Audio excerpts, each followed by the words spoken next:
welcome. This is the pre-stream bit. I'm not live yet, but I will be shortly. I'm Vince, also known as PleasantKenobi on the internet, and welcome to the joy of punting. Yes, this is my stream. I will make some mistakes. That bit is absolutely going to happen. But as long as you're here along the way for these happy little mistakes, that's what I like to call punts, happy little mistakes, well, it's worth it then, isn't it? Whilst you're waiting, if you would like to click down below, I can't move my head too much because of the way this image is made, but if you'd like to click the image down below, trying to point with my nose, it's not working. But down below there's some links. You can join my Patreon via this. You can go over to my YouTube channel and subscribe. If you're not subscribed to the YouTube channel, you're really missing out on where all the action and magic happens.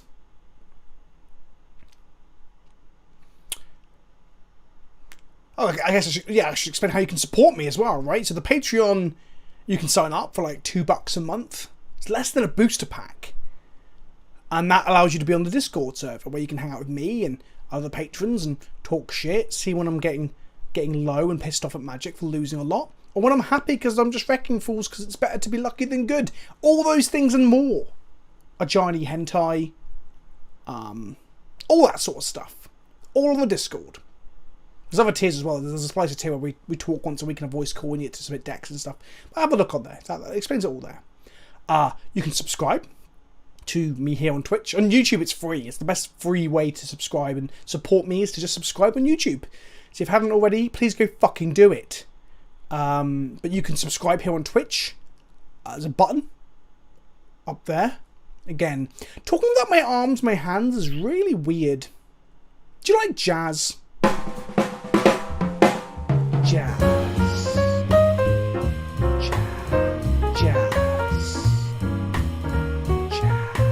Jazz!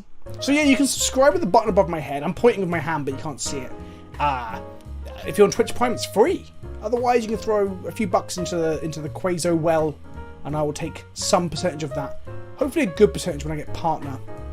This is maybe not an affiliate. Hopefully, in a few months' time, we'll look back and be like, haha, remember when you said you weren't partner in that Twitch intro? Okay, I filled 3 minutes of dead time. Hang on. That might have been my hand, that might have been someone else's hand. I guess you'll just never know. Stop it. So yeah, I kind of like my intros to be about 10 minutes long. Because sometimes I take 10 minutes to get set up. I'll load up OBS and something will be broken. What else? What else? I upload once a week to Channel Fireball's YouTube channel.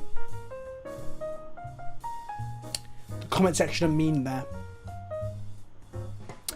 I have Dies to Removal, a podcast. Just Google Dies to Removal, check out the Tellurian Community College's YouTube channel, where me and the professor shoot the shit with regards to magic.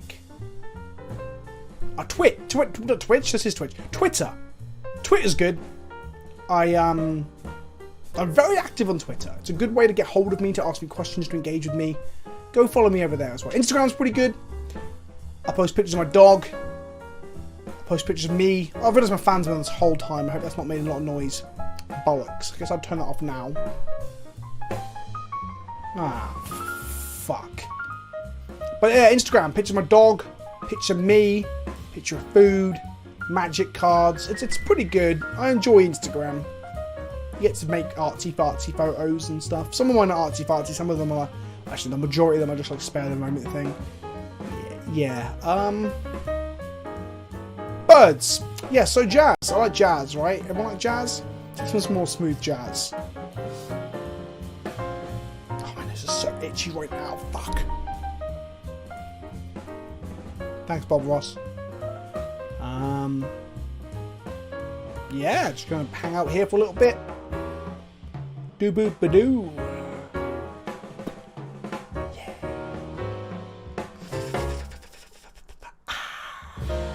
Jazz. Jazz. If this comes out really well, I'm going to be upset that you only see it for the first 10 minutes of a stream. 10 or so minutes. I'll probably make it only 7. 7 minutes of me fucking about. I could just like play some like an image of a seaside here now, couldn't I? Like this. And I'm back. Bob Ross with a seaside for a face is pretty weird. If you like this, can we get some capital letter hype in the chat, please? Right now. At the end of the stream, we shall be raiding someone else, normally raiding down someone with a smaller viewership than us, to share their love. Sometimes up if we want to, you know, network. But yeah, so we're going to raid someone. So if I say that the stream's coming to an end, or it's our last game, I'm about to go, please don't fucking log off. Stick around, okay? It hurts my pride when we raid with only like half the percentage of the people. Half the percentage? 50% of the people that were actually in here originally. It hurts my pride. So don't do that. Oh, chat rules. Be nice to one another. Don't be a dick.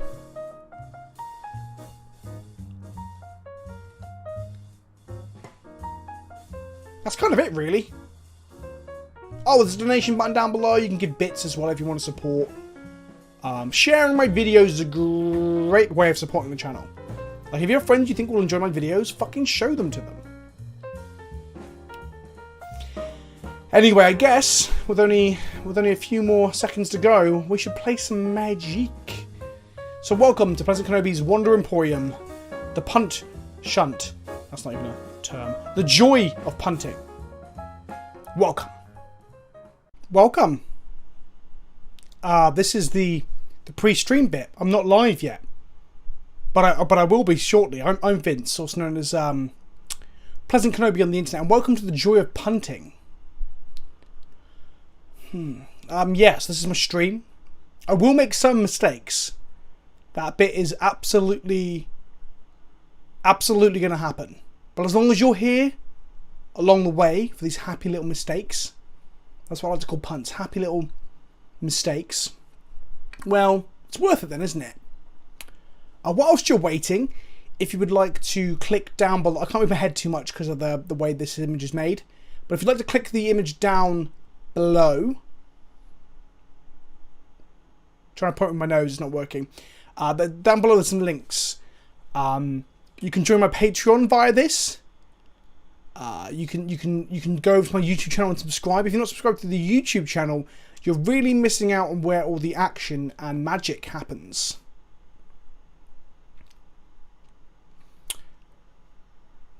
Oh, I guess I should explain how you can support me as well.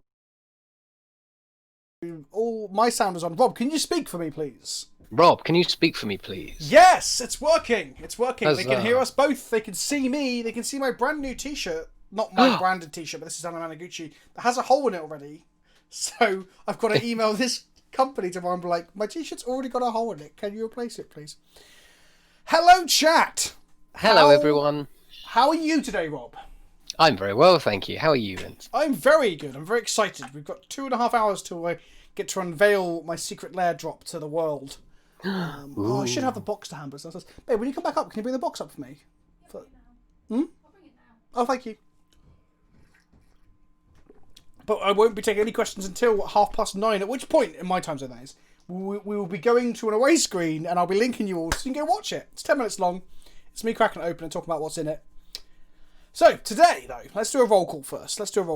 Who is around? So, Shardfire has subbed. Thank you for joining the sub hype train. Woo milk time. Woo milk time indeed. We're going to milk some crabs for some crab milk. Ooh, lovely. This is the Secret Lair that I'm referring to. If people don't know, there are cards inside this that I can't tell you about right now, but you'll see it at 9:30 my time. So in 2.5 hours' time, I will be unboxing this in a YouTube video. This is the explosion sounds one. That's what it's called. Wizards have been spoiling it slowly but surely over the course of today. We saw IGN reveal the cats one earlier, which is pretty cool. My box is really mucky now because I was just trying to get Bruce to like take a picture with it, but he was like sniffing it and getting his nose water all over it like dogs do. Yes, the cats one's already been revealed. I think actually 5 minutes ago, Kenji revealed his. Ooh. So let me see if we know what that is now. 'Cause I don't know what any of the other people's ones are. Oh, Secret Lair. Kenji's So it's 5 foil snowlands of Eldraine. What's that? Foil snowlands Whose is? set on Eldraine. That was for that was a tweet from Hipsters of the Coast. I don't know if it's theirs. Looks like it's That's theirs. not spoiled yet, the Eldraine one, I thought. Oh, they were revealing 2 at 10. Newmont showed off Bitter Blossom. Yes, it's Bitter Blossom and some tokens. Interesting. If it's only tokens, that's not a lot of value in that box. I mean, Bitter Blossom is quite a valuable card, is it not? No, and okay. They've all got different arts. That's pretty cool. Ah. I'll get an image up on screen now so everyone can see it. This is a screenshot from Newmont. This is Newmont the Nummy's unboxing, so please go watch it. It's happening right now. There's a lot of this stuff happening right now. It's a Bitter Blossom with 4 unique fairies. Okay, I mean, yeah, it's interesting because like the Cats one, for example, I think the Cats one's very cool. I think the legendaries are very, very cool for Commander. The problem I had is that it's none of the cats that I wanted. So I wanted Brimaz, or I didn't even want all of them, just one of these. Brimaz, Arbiter, or Quasali Pride Mage. Because all 3 of those are cats that I play with semi-regularly, right? But it was also like $40 card right now, and the product is priced at $30. That is very fair, Rami. That is very fair. And I don't believe these products are going to drag the prices of anything down very far at all. These things are available, by the way, for 24 hours. There's a 24-hour window all of them together. Can't wait for GP Bologna to take a photo with the best beard in the MTG content creator. Thank you, Blue Azazel. Community is endorsed by LSV. For some reason, the robot paused halfway through the statement, so I interrupted her. I will see you in GP Bologna this weekend. We'll talk more about it as time goes on. We will take a photo. It'll be good. It'll be good. So, there's a 24-hour window to buy these, and there's a 24-hour window for each individual one as well. Is how it works. You can get all of them in a bundle, and then you get the 24-hour window for each one as well. And yeah, I guess if they're only available for 24 hours and that is literally it, then that Bitter Blossom is not going to go down in price. If anything, these cards are going to go up in price, is how I see it from secondary market perspectives. Not that I'm allowed to talk about that in the sponsored video, because obviously we don't acknowledge that those things exist. Are they limited in supply? No, Vondo. So they're print to demand. So if they get 10 million orders for this Bitter Blossom thing, in theory they will print 10 million copies. Although that would be insane and probably fuck their printers and and stuff up. But yeah, you have a 24-hour window. It's all in December, so the dates are in my video and then everyone else's videos too. And you have a 24-hour window to buy them in December. And that's it. Where do we order? It is at secretlair.wizards.com. Again, in my video and all the videos, they should have links in the descriptions and links on screen as well. So you'll be able to click the link in my description of my video at 9:30, which will get you to the website. And then you have to wait till, I think it's December. It's early December. Let me just check my notes. I've written a lot of shit today. They don't record the videos. Videos recorded last week. But December 2nd is when the whole lot is available. And then the 3rd is Bitter Blossom Dreams. The 4th is Eldraine Wonderland that Rob just mentioned. The snow-covered ones that Hipsters just reported on. 5th is Restless in Peace. The 6th is Seeing Visions. The 7th is Explosion Sounds. The 8th is Kaleidoscope Killers, which is a $40 one. The rest are $30. And then the December 9th is OMG Kitties, which is also a $40 one.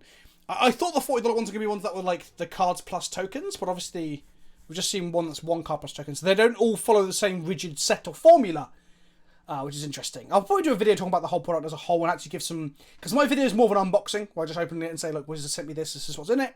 And then I don't really go into like... I talk about how much I like it, because I generally like the art. You'll see on the ones that I got. It's fucking awesome. And the ones for the cat arts are also awesome as well. But I didn't go into many criticisms. The criticisms that I'll probably come to will be, A, is the price point fair, which at first I was wondering if it was a bit high, but actually, now I think about it, From the Vaults was not much lower, and From the Vaults never ended up at its correct price point, because it's just gouged to fucking shit every single time. Yes, it was. Exactly. Yep. It's one of the... Another downside is that this isn't going through LGSs, which is obviously frustrating. Something I talk about quite a bit is that we should support LGSs, because otherwise no one will have anywhere to play. But at the same time, if these went out to LGSs, would they just end up gouged again? We saw that with the Brawl decks, right? Like, yeah. I'm not trying to say that we should punish LGSs and game stores. I'm just saying we saw that with the Brawl decks. They all came out at hideous prices. So we'll probably see that again. And the other thing that I was going to talk about is what was reprinted. But as Rami pointed out, the cost of Bitter Blossom right now is obscene, actually. So that's actually quite a good deal to get a Bitter Blossom of unique art, full art, as you saw, like translucent text box and unique things as well, tokens as well. That's pretty good. The cats one, like I said, there's none of the cats that I wanted, but the unique arts are the legendary ones. You can't argue with like getting unique Miri and what's the other big cat called? Arishin? Rob, what's the cat with eminence called? Arborio? Yes, Arable Warrior. Yeah, something like that. That's right. But like, Secret Lair just seems bizarre. Like, if they're fancy art, but like $30 for 5 Snowlands just feels weird. I agree. Like I said, the price point I'm conflicted on. I can't decide where I feel on it. Yeah, shipping is another one. If we find out that Europe's going to get absolutely shafted on shipping again, that's going to be another reason to be pissed off. Also, there's no fetch lines in any of these. Like, surely they could have just stuck a fetch line on each one and they would have sold them like 5 times as many copies, right? If people are going to buy this cats thing anyway, the moment you stick like an arid mesa in there that has cats like on the prairie sort of thing, then people who don't even like cats will buy it. Right? I just don't understand it. The Cat's Lair, ML Jesus, was revealed by IGN this morning in American Pacific time zone, but it's being unboxed currently, I think, either live or in a video by Alias V. I've got a list of who's got them and stuff. Crim's got the Visions one. I've got Explosion Sounds. Numot had the one that came out, the Bitter Blossom one, and so on and so on.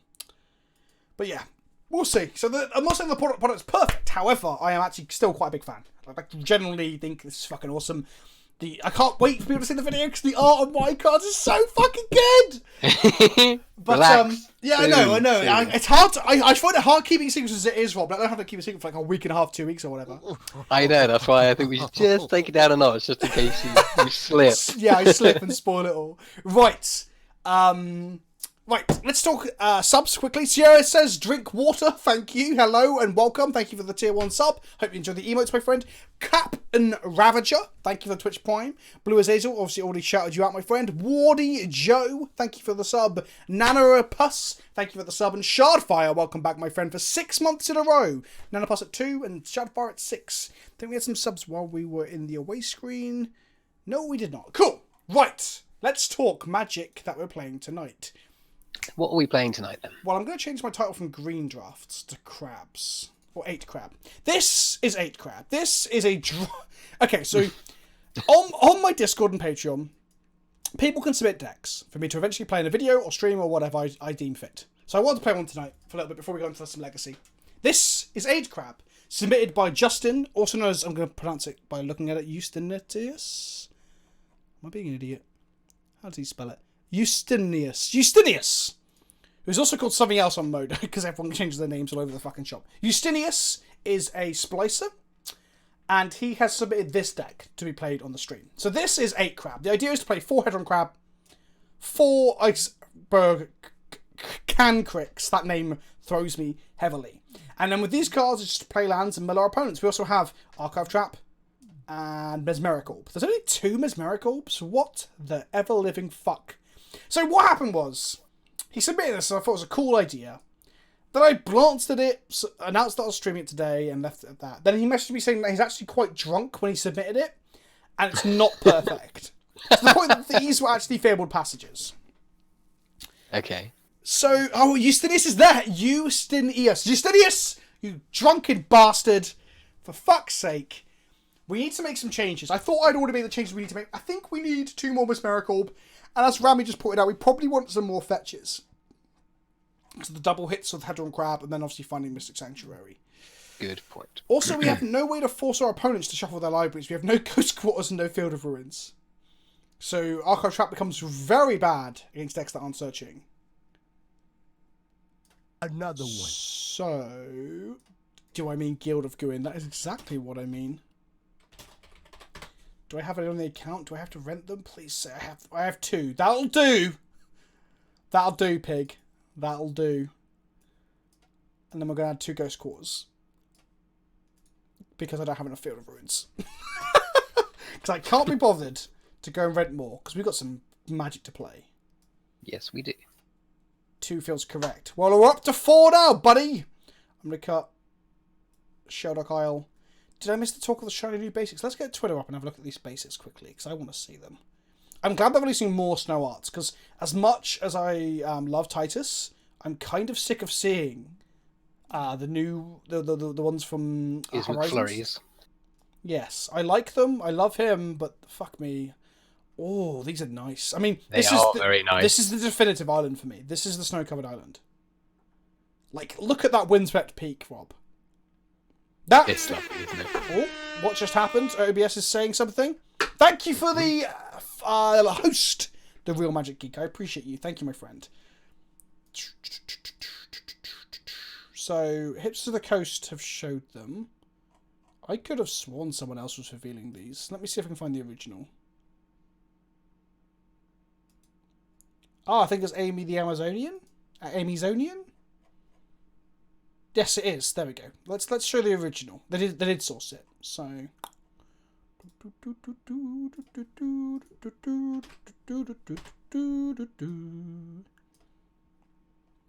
let's have a look at these. Okay. Which of these do you like the most, Rob? Ooh, I think it's got to be the swamp. Is it?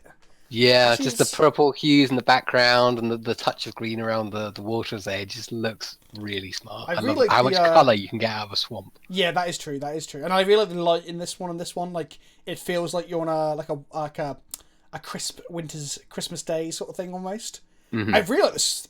This is going to sound really cliche for me, I know. And I really like the plane because it's white. No, I like the plane because you can cast swords to plowshares with it. No, that plane's though. Is that sheep or stumps of like tree stumps? Also, that looks very like an English meadow as well, or field. It does, yeah. That definitely looks like my granddad's field that he used to Yeah. have at Christmas, where you go and look and it's all like patches of it are all. I can gone imagine out. looking over like out of the window of a car, going on a Salisbury Plain when it snowed and like that. The artist someone's asked is, I think Brian was shouting them out. Let's have a look. Okay, there is an entire. If people want to watch this in the background, don't leave the stream, obviously. But Amy the Amazonian has done a video on this, so I didn't realize this. I assumed it was a stream. So let's shout that out as well. So people want to go and have a look. It's here. That is Amy the Amazonian. I knew it was Amy the Amazonian. I think it's also Amazonian for sure. I don't know. I'm not going to show it on stream because I don't want to do a viewing party the hill that makes her miss some views because that would be lame. And she has a nice high-res one shot on screen. She talks about them. And the artist is... No, fuck off, YouTube. I don't want more videos. Alaska Eleanor? What the... It's not a name I'm familiar with. No.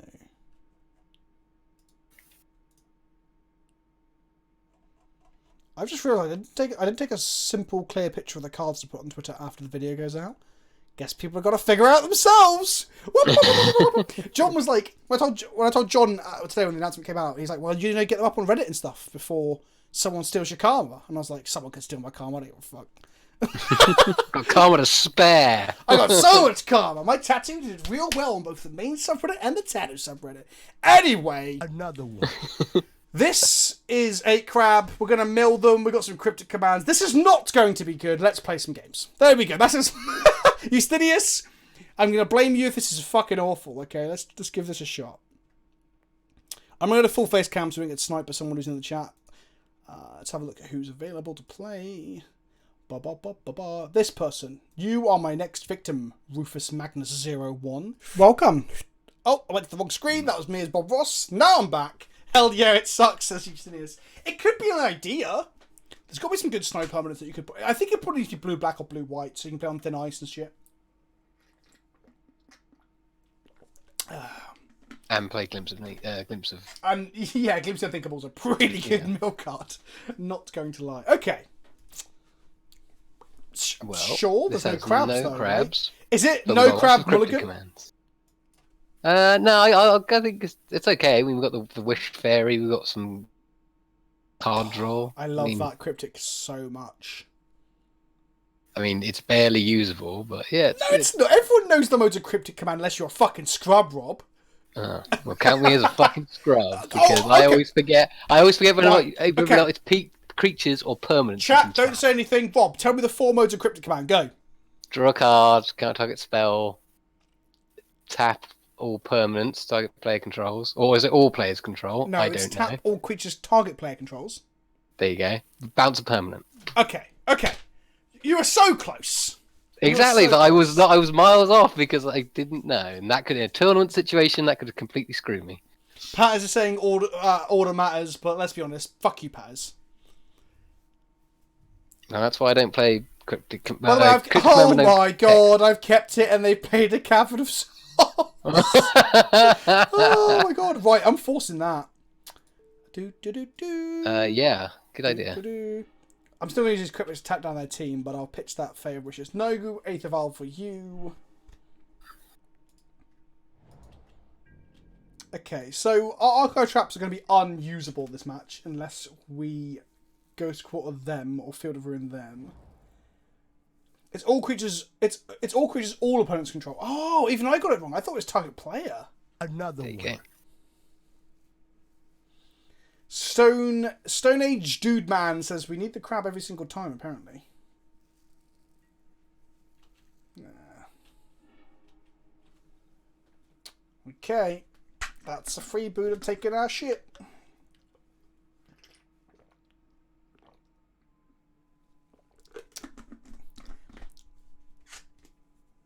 Why pitch the Wish card? Because I don't fucking know. I don't know what's in the sideboard of this deck. That probably isn't the correct thing to do. Honestly, though, I guess getting into language might be pretty good against humans. Yeah, probably. Well, in a few turns' now. time, that's going to get strong. Did you just scoff, Rob? No. Oh my god. What is the whiteboard of fame this week? Is it out of milk card? I haven't upgraded it. I haven't updated it, sorry. Robert's your mother's brother this week. We haven't done it in a while. We'll probably do that at the beginning of December. After Bologna. Which the stream will have to be moved. I just realised because I'm flying back on the Monday. Oh no, I should be back in time actually. I will assess that when I get land in England and be like, okay, well, Well, that's okay. never gonna work. Is this the mill deck? Unfortunately so, Panzer. Unfortunately so. It's not the mill deck, it's the crab deck. It's 8 crab. It's the new hot take of modern. Thanks for giving me some jank to cheer me up. I found the bag. Someone called me and said they found it on the street. I put the laptop, my decks and binders. Oh, I got so excited, Eon Mike. So Eon Mike, for those who are wondering the context here, had his bag stolen and lost his laptop. Not lost. Had his laptop and decks gone. I'm sorry, buddy. I really am. You need to put the word out on social media and you need to put the word out to your local game stores in case people try to flip decks and binders. Maybe I should have cast this Vision of Beyond. Maybe I should have played something else that isn't 8 crab, Rob. I think that probably is the better option. But here we are. Oh, is there another mill deck in the submission list? Oh, fuck it hell. I like mill when it's good. Which is rare. I do also like Hedron Crab. I think it's one of my favourite blue creatures. Okay, we took 3 damage. I need to turn down the sounds of Modo, I think. Chat, is Modo loud for you guys? Oh, I fucking hate Skype. Can I get it closed? No, apparently not. Never mind. Close Spotify for now, though. Okay. We drew an Astrolabe. That is something. That is... It's 2 mana Astrolabe. Whoop! There we go. Nailed it. Off to the races. Yep. This Visions of Beyond is 2 mana, draw a card. God, it's bad. Half a think twice. If you can draw another snow permanent, exile target permanent other than Blizzard Strix. So I can exile like a Kitesail free Buddha and then it comes back and steals my shit again.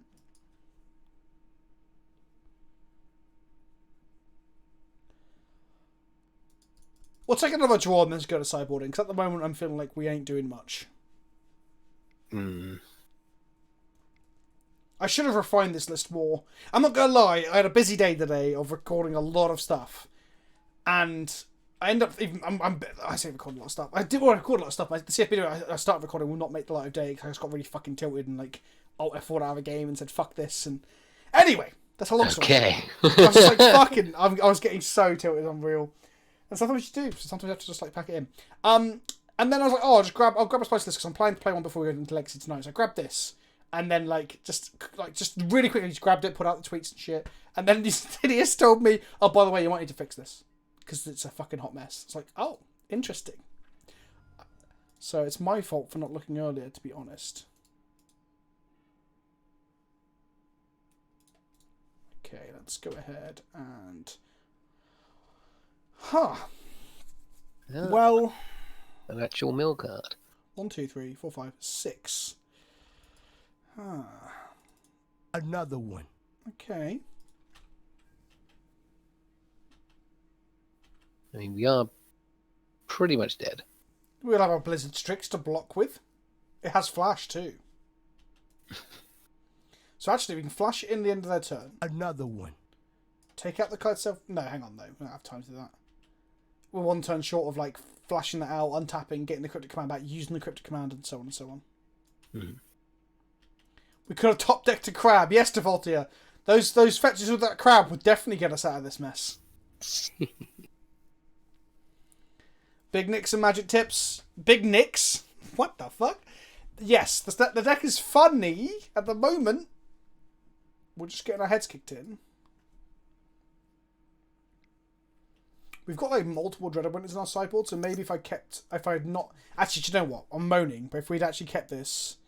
If we'd wished... Oh, we couldn't wish for the Thalia anyway. We could wish for Dreaded Winter to get them. Yeah. Oh, well.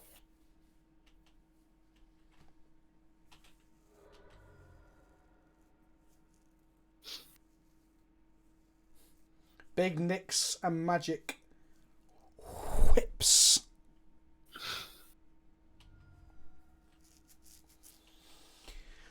Hello, Ms. Mothra. Welcome to this fucking shit show. We'll get them post-board. We've got Rafts. They're casting more things as if they need to. Well, you know, we might have pushes. Another one. To be fair to them, though, we won't have Dead of Winter.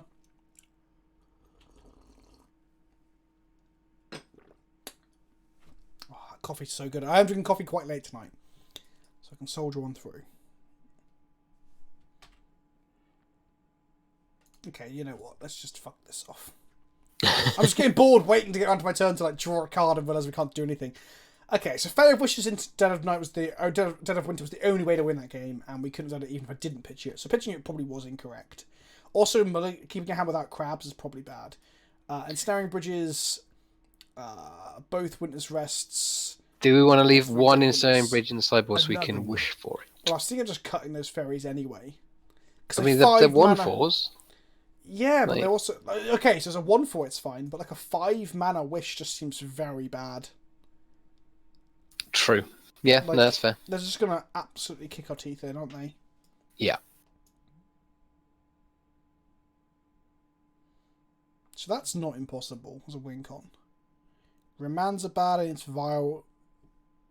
Cryptics are bad against Vile. And, well, actually, no, but we can tap down their team. Force only hits Vile. Lounge, there will be 24-hour stream, yes, on the 20th to 21st of December. That's a charity stream. I meant to actually do more announcements of that today, but that slipped out of my mind when I was doing other stuff. So I need to announce that properly on Twitter and everything tomorrow once all the Secret Lair hype is down. Archive Trap. But Archive Trap is like part of our win con. Can we realistically actually cut it? Well, I mean, they're not going to shuffle their library, That is very it's true. got a lot less value. It's almost got no text on it. Did I cut Force of Negation? I did, yeah.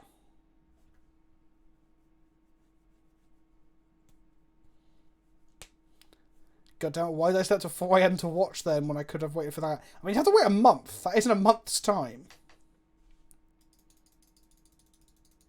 Let's play first, yes. Okay. Opening hand. Turn 1 Crab. Turn 2 Shellrock Isle. Or, okay, this is fine. Get behind a bridge and crab them. Yeah, seems good. Oh, Vulcan, you missed it. We talked quite a bit about Secret Lair. I'm quite excited so far. I was a little bit disappointed that none of the cats that I wanted ended up being in the cat box. We've looked at the Snowlands. They look beautiful. Someone did bring up the point of, is $30 for 5 Snowlands a bit excessive? I guess if they're like that unique. That's the thing. What if you want all those Snowlands for your deck, Rob? Can you imagine having to get 10 of those planes for the D&T? Yeah, I mean, awkward, but I don't know, like, there are a lot of really high class lands that people kind of want and Yeah. will use. I'm just happy that it's not got any fucking boosters in it. This Secret Lair thing. That was my first thing. When Wizards was like, do you want to open one? I was like, oh god, if they send it's got boosters in it, I'm going to have to like Another one. smile and nod. In the next video, we're like, what the fuck is this? But actually, I'm like, you know what? At least there's no fucking... Like, that is what I hated so much about the last Mythic. The first Mythic editions, I don't give a shit about, because I think they're too expensive and they're not for me. But like, I don't begrudge the people having them. But when the latest Mythic edition with the boosters, I was like, holy shit. That's not good. Because then we're getting to like premium loot box territory. Yep. Personally, I'm kind of disappointed with 1 bit of Blossom and 5 Snowlands. I mean, what do you... we talked about this earlier. I said, is that price point too high, Valken Guy? What would you expect for $30 when the card itself is already 40 to buy? That's the point we were coming to earlier. So I'm going to go land, pay the life, mill them for 3. Because then when we play this crab, the next crab triggers it as well, doesn't it? Yes. Because they're all snow crabs. Oh, is the bit of Blossom foil as well? Well, okay, then I'm completely sold on it. Like, I mean, we're at the point now where Wizards is literally selling us cards on the secondary market, essentially. that's the thing. But they just can't acknowledge it. Just sell us some fucking original dual lands. Just fuck the reserve list off. Can you imagine if the Secret Lair in like 3 years' time is just original duels? Whoa! Can you imagine it? Oh man. That would be so good. It comes out in December, Magic. Magic nips and big tips. Oh, God. Just fucking nip all over the place. We can't cast our bridge into that with that Thalion play yet.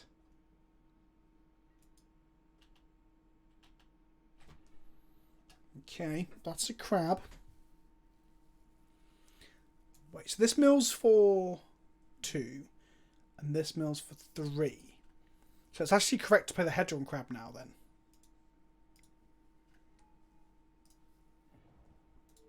Target them. When we get to Kaldheim, or whatever it's going to be called, Rob, do you think they're going to do a thing that turns all permanents into snow? Probably. And they probably have some nice thawing cards as well. A lot of snow hate. Yes, that'd be great. All cards lose snow into end of turn. Or all cards can no longer be snow and are not snow. Oh, that'd be so good. As long as X is in play, you cannot play snow permanents. If a snow opponent would enter the battlefield, it doesn't. Just literally like a sheet of fire, and they're throwing like snow permanents through it. They're just melting and falling onto the other side as like just a splash of water.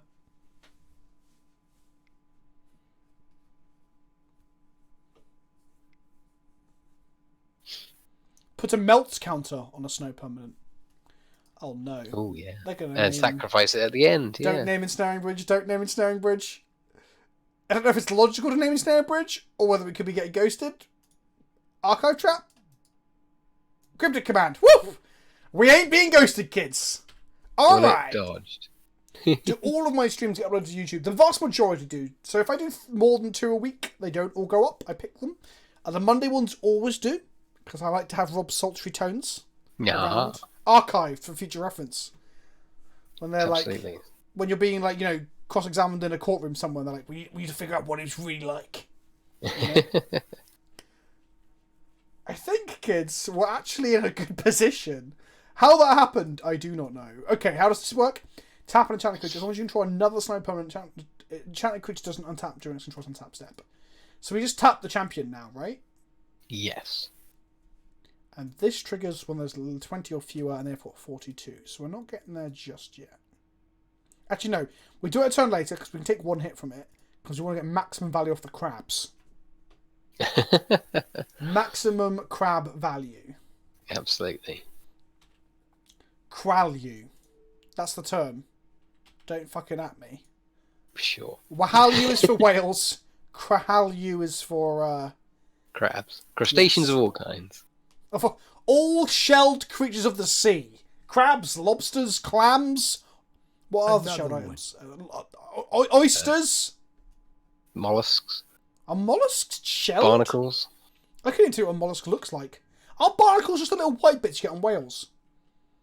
And on ships. But they're they're shell-like Isn't that things, just aren't hard whale cum? they?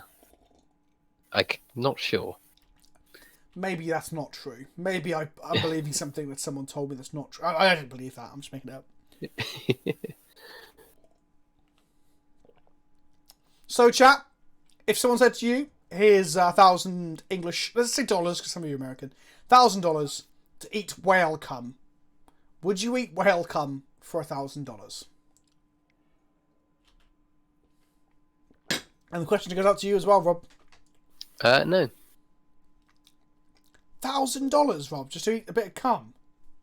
How much whale cum? Oh, that's just got me 16 gallons. No, One blue whale a pint, ejaculate. 500 milliliters. You got to just chew through it like a glug, glug, glug, glug. That makes me shudder.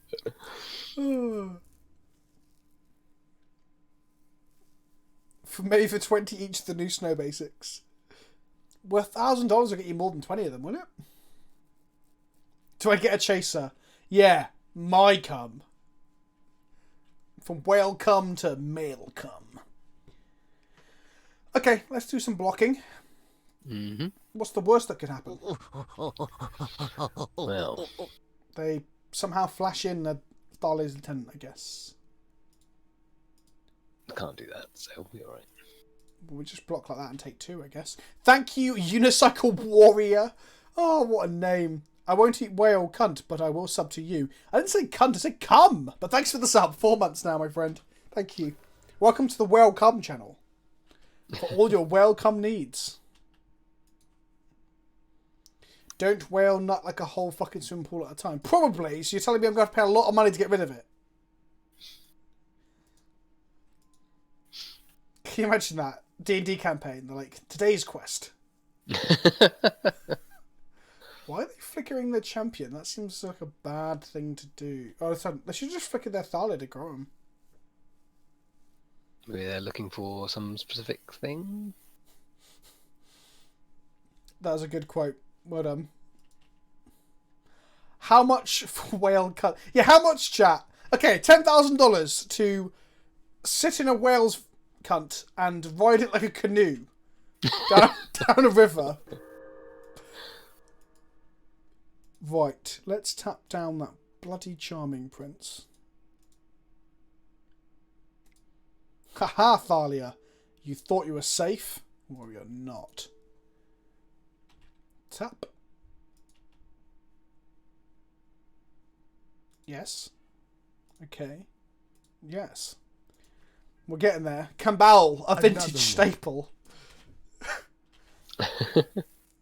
$10,000, I'd do it. I've set my bar way too low. My standards. I mean, sailing down a river in a canoe made out of whale vagina doesn't even seem that hard a task, really, does it? I mean, completing it might be hard. It might not make. Yeah, it the depends best if you need boat. to make the canoe yourself from a live you would have whale. an expert canoeographer, or whatever they call them. Canoeographer, that's the term now. To build and help you learn to sail. So, Rob, would you take $10,000 for it? Yes, because that doesn't actually sound too taxing. Okay. 8. Yes, 5. probably. Oh, okay. £50, a bag of salt and vinegar crisps, and a pot noodle. No, don't like pot noodles. Have you ever do chicken Also corn vinegar pot noodles crisps. now? Oh, that's fine. I thought they played another Charming Prince, which would actually reset the champion, which would be pretty gas. Okay. Tonbury Empress says, what if you built a house inside of it? Salt and vinegar chips. Oh, Pan's is American. Salt and vinegar crisps. Crisps. You know, pieces of potato that have been fried or baked. Fucking America, man, honestly. Chips. No! Chips are like wedges or chunks of potato that are often fluffy inside. How much to live in a house for a month made inside a whale's vagina, Rob? Many dollars a day. Per day. Oh. Alright. They're getting aggressive again. Coming at us. Getting in while the getting's good. Because the getting's not going to be so good when we bridge them. Mm-hmm. The fact we've got 2 bridges is pretty damn good. Do I have to pay rent though? You'd have to pay rent in your own place. Otherwise, that's a bit of a loophole to get more money. Okay, chat. You get to pay $10,000 to live inside a decomposing whale's vagina. For 30 days. It's decomposing, mind. It'll smell better at the beginning than it will at the end. And I'm talking about like time period there, not the whole. $10,000. Would you do it? Oh, look at all these crab triggers. Oh, I'll take that, humans. Take that, humans. Get got. What is this conversation? It's a conversation about whale vagina shardfire. Get with the fucking program, alright? 10k a day? No, 10,000 for the month! You fool, I would have done it for free, says 50 casual for life. Ooh. Do I get the money in increments over the course of the month? No, you have to complete the full 30 days. Come on, chat. Would you or wouldn't you? If you can sell chat on this, you should become a real estate agent. A whale vagina estate agent. Would you look at the state of that? He'd say. They'd be like, would you please stop saying that? It's your only joke. They got 23 cards left in the library. Come on, crabs! Oh yeah, Hideaway's going to Dead of Winter all their shit. That's going to be so good! It will cost us 1 extra because of Thalia, though.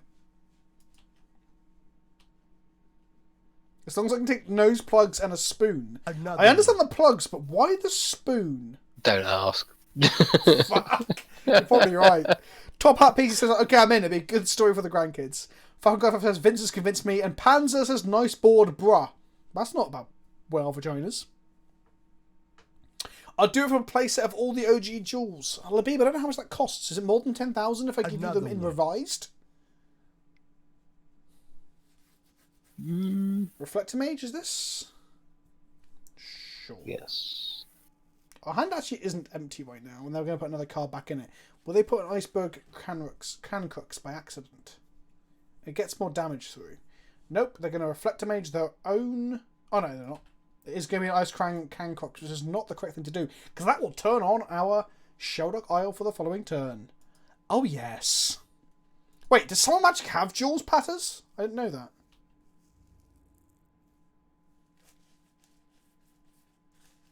Full set of revised duels is about 3k, I think. Part of my head thought, that's not so bad. But then I realised I'm talking about, like, what, 25 magic cards? Oh, not 25. What the fuck am I on about? There's 10 duels, 5. right? 40. 10 duels. 40. 4 of each. Okay, we want to draw a land. Yeah, seas are ridiculous. Summer is revised. Ah, yeah. Now you mention it, that does make sense. Are you aware of Summer Magic, Rob? No. So for Rob and the people at home, I can't replay my Cancrix. Fuck. Okay, well, I guess we'll just mill them then. Let's tap down No. Let's tap down... Yeah, Thalia. Summer Magic was basically like a version of Revised with some sort of printing error or something. They didn't want the wrong date at the bottom of the card. So they... yeah, we can dedicate it next turn. They had to recall them, and not all of them got recalled. So the ones that are still left in the wild are worth like silly tons of money. Like silly tons. What's a set of Summer Magic worth, Patters, or anyone else who knows? Something fucking silly, right? So even their basic lands are worth like 100 quid each or whatever, because they're like revised but with a different time or date at the bottom. Wow. Yeah, I mean, they don't sound very exciting, but for collectors, they love that shit, right? I don't know, but a Summer Magic Forest is like $300, says Digitech Y. There you go. I met a gentleman who I will not name who told me, and I think they're quite a trustworthy person, told me that they actually had a full summer set from back when they owned a game store at the time. And they said it was like their retirement fund. Set of summer is well worth $300,000, says Ape. Yep. Summer loving happens so fast. That's only tangentially linked. It has the word summer in it, Rob. That's how my jokes work. They have to be very, very loosely connected. Now, Melinda, you're talking about collectors busting nuts, but is that collect for a whale? And if so, how much to drink all of the cum? Is this a Oh fuck, it's a Mantis Rider. We're cutting this very fine in terms of like our life total.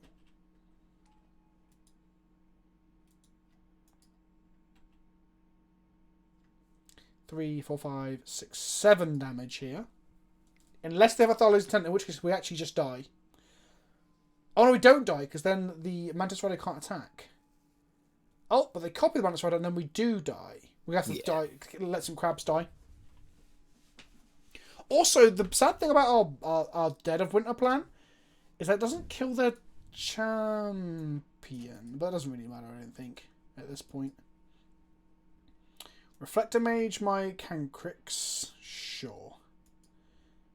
I think they would have been better off actually just making the Mantis Rider and swinging for 10 damage.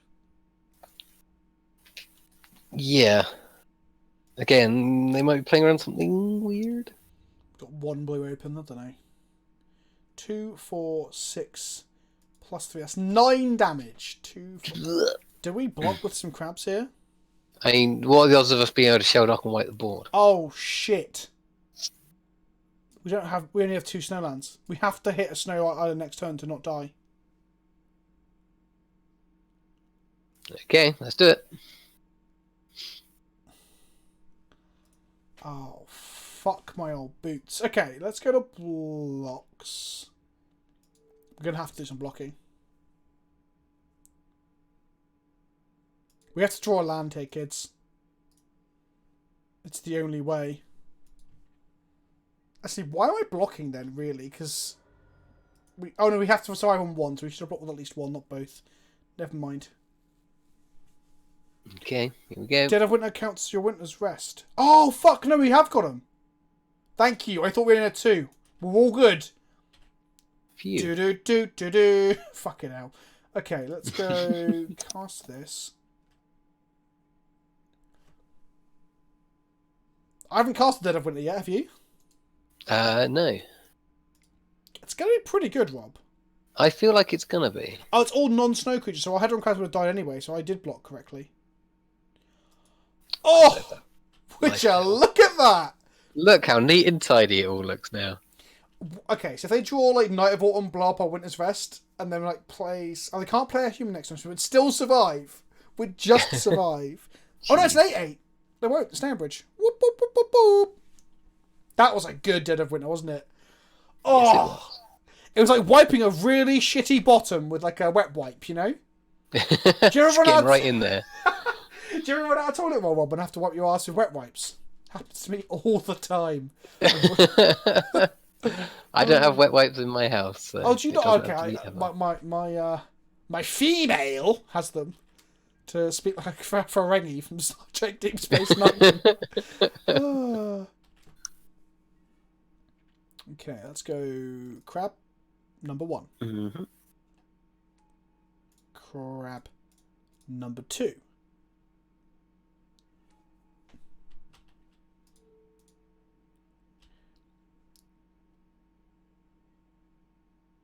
The Secret Lair reveal has not happened yet. Gek 2. There will be links galore when it happens, though. Yep, it's coming soon. Very soon. In an hour and a half. Well, an hour and 40 minutes, to be honest. Crab. Next time we play another crab, then we Arkham's Astrolabe to power our crabs. Like, charge them up. Be like, crabby power. That's the alternate universe where, for some reason, Scooby-Doo was a crab. He was a lobster and Scrappy was a crab. Apparently, I was watching a documentary about Power Rangers, and I watched a documentary about Teenage Mutant Ninja Turtles and how their toys came to be. And during an interview with one of the Fox Kids people, they complained about how badly received Scrappy was. I didn't realise Scrappy was like disliked by the, Oh god, yeah. dare I say it, Scooby-Doo community. Yeah? Did you not know this? No, oh god, we're going to die on Mantis Rider. Yeah, quite reviled. Did not know this. I thought Scrappy was just a well-liked, well-loved thing. Falcon Guy 5! See you later, buddy. Make sure you watch my video. Scrappy is collectively hated. I did not know that. Who the fuck is Scrappy? Scrappy is Scooby-Doo's younger nephew? Yes. Who for some reason James Gunn made the main villain of the Scooby-Doo live-action movie. There's a Because spoiler everyone for... hates Scrappy-Doo. Oh, That's it was the gag. meta! Oh, I didn't realise that! As a kid, I never got it. What the fuck? Okay. Okay. So we go Krabby. Oh, fuck. So, the problem is, now we've drawn a land. Astrolabe makes the Mantis Rider kill us. So we need to play Astrolabe and then hit... Okay, hang on. Can we mill them out? We needed to block the Strix. You are correct. I may have fucked this up. Oh, dear. Can't Astro now. No, we cannot. Or we Astro for a Snowland and mill them. They mill 6 and they mill 6 again. Okay. Fuck. We should have played Strix. Oh, my bad. My bad. My bad. Okay. Now, our only out is land. Wait, land bridge. Oh, there's a Thalion play. Can't do that. Let's play Astrolabe, hit a Snowland and play it. Because then we'll mill them out to death. One time. What? No, fuck, it's not working. Why isn't it working? Oh no, I've missed out my lands. Oh, I can't even play to the out after I punted the first time. Oh, chat. Fuck. Yeah, mark up the... I punted twice. I should have played the land and played the Strix, but what I did was tap both my Snowlands for this fucking crab. And then didn't have the mana for the Astrolabe. We could have fielded. We could have fielded. Yes, that wouldn't have got us there, though. There's still a Thalia in play. We know there's a field. I know there's a Thalia in play. Field them. Use field. Why would I use field? What possible use would that have? Field Snowland, yep. And then we mill them for 6. And then we can't play the Astrolabe because of the Thalia. 2 months, Tanorka. Thank you for subbing, my friend. I think I saw a hello from a... It's only 2 months, but I'm proud to re-up during that punt. Thanks for highlighting the punt. I appreciate it, Tanorka. Hello, MTG Nerd Girl, who's lurking as well. I say lurking. She said hi very openly and loudly via an emote. That's not really lurking, is it? Yes, chat, I'm missing the Thalia real bad. Can I point this out? My Astrolabe costs 2. It's okay. That's how we learn. Okay, so we haven't played the land yet, no. We almost got there. Panzer's still saying it. Panzer, my friend. Panzer. Do we bridge to stay alive? We can't bridge! Okay, chat, listen up, buddy. Boys and girls, ladies and gentlemen, everyone betwixt. This Thalia makes all non-creature spells cost 1 more. Now, you may have seen this card has been featured in many a video by a YouTuber called PleasantKenobi. He really likes this card and plays it quite a bit. You'll be seeing more of it shortly. It means that this Astrolabe costs 2 mana, which means if we Field of Ruin them, which costs 2 mana to activate, we only have 1 mana, meaning we can't Astrolabe. That also means I can't cast Snaring Bridge now. I punted twofold. I could have played the Field of Ruin, played the Blizzard Strix, milled them for 4, got a 3-2 that could have flickered, I don't fucking know, another Snowland, for example, and milled them even further, and then blocked the 3-3. That is the first correct line, but I got very excited and fucked it up. Secondly, if I'd not tapped both my Snowlands for this fucking crab, I could have kept a mana up, then played the crab, then played this, and then we could have hit another Snowland and played it and won. So yeah, I know what Thalia does, Vince. Shut up, Panzer! If you know, why'd you keep saying it, Panzer? Oh my god, I'm going to come over to America and I'm going to shit in your breakfast cereal, Panzer. The real punt is playing Blizzard Strix in the first place. Oh, right, okay. We almost won a game against humans. Right, let's try one more time. Because the second game of that was a lot better. Yes. A lot yes, it better. was. Do you know what we meant to drink like 3.7 litres of water a day or something as a man? That's a lot of water, do you not think? Who says that? Let's have a look. I think it's the FTC. Hang on, let me have a look. Recommended water intake per day. I'm going to put UK.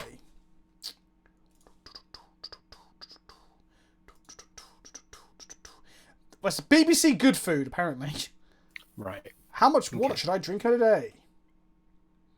What are the benefits of drinking water? One of the main benefits is not dying, I've heard. How much should you drink per day, and what are the symptoms of dehydration? Stinky piss, isn't it? Stinky piss. Yep. Cuts! Come on, where's my TLDR? Come on.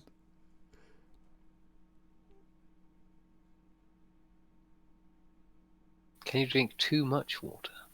You definitely can, because a woman died trying to hold her piss in a radio show thing about, like, hold your wee for a wee.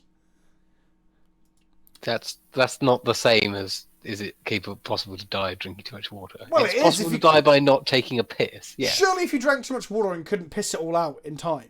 Because Yeah, your that's mouth not- hole's you- bigger... You've added a qualifier. You've added a qualifier. Fun fact, your mouth hole is bigger than your piss hole.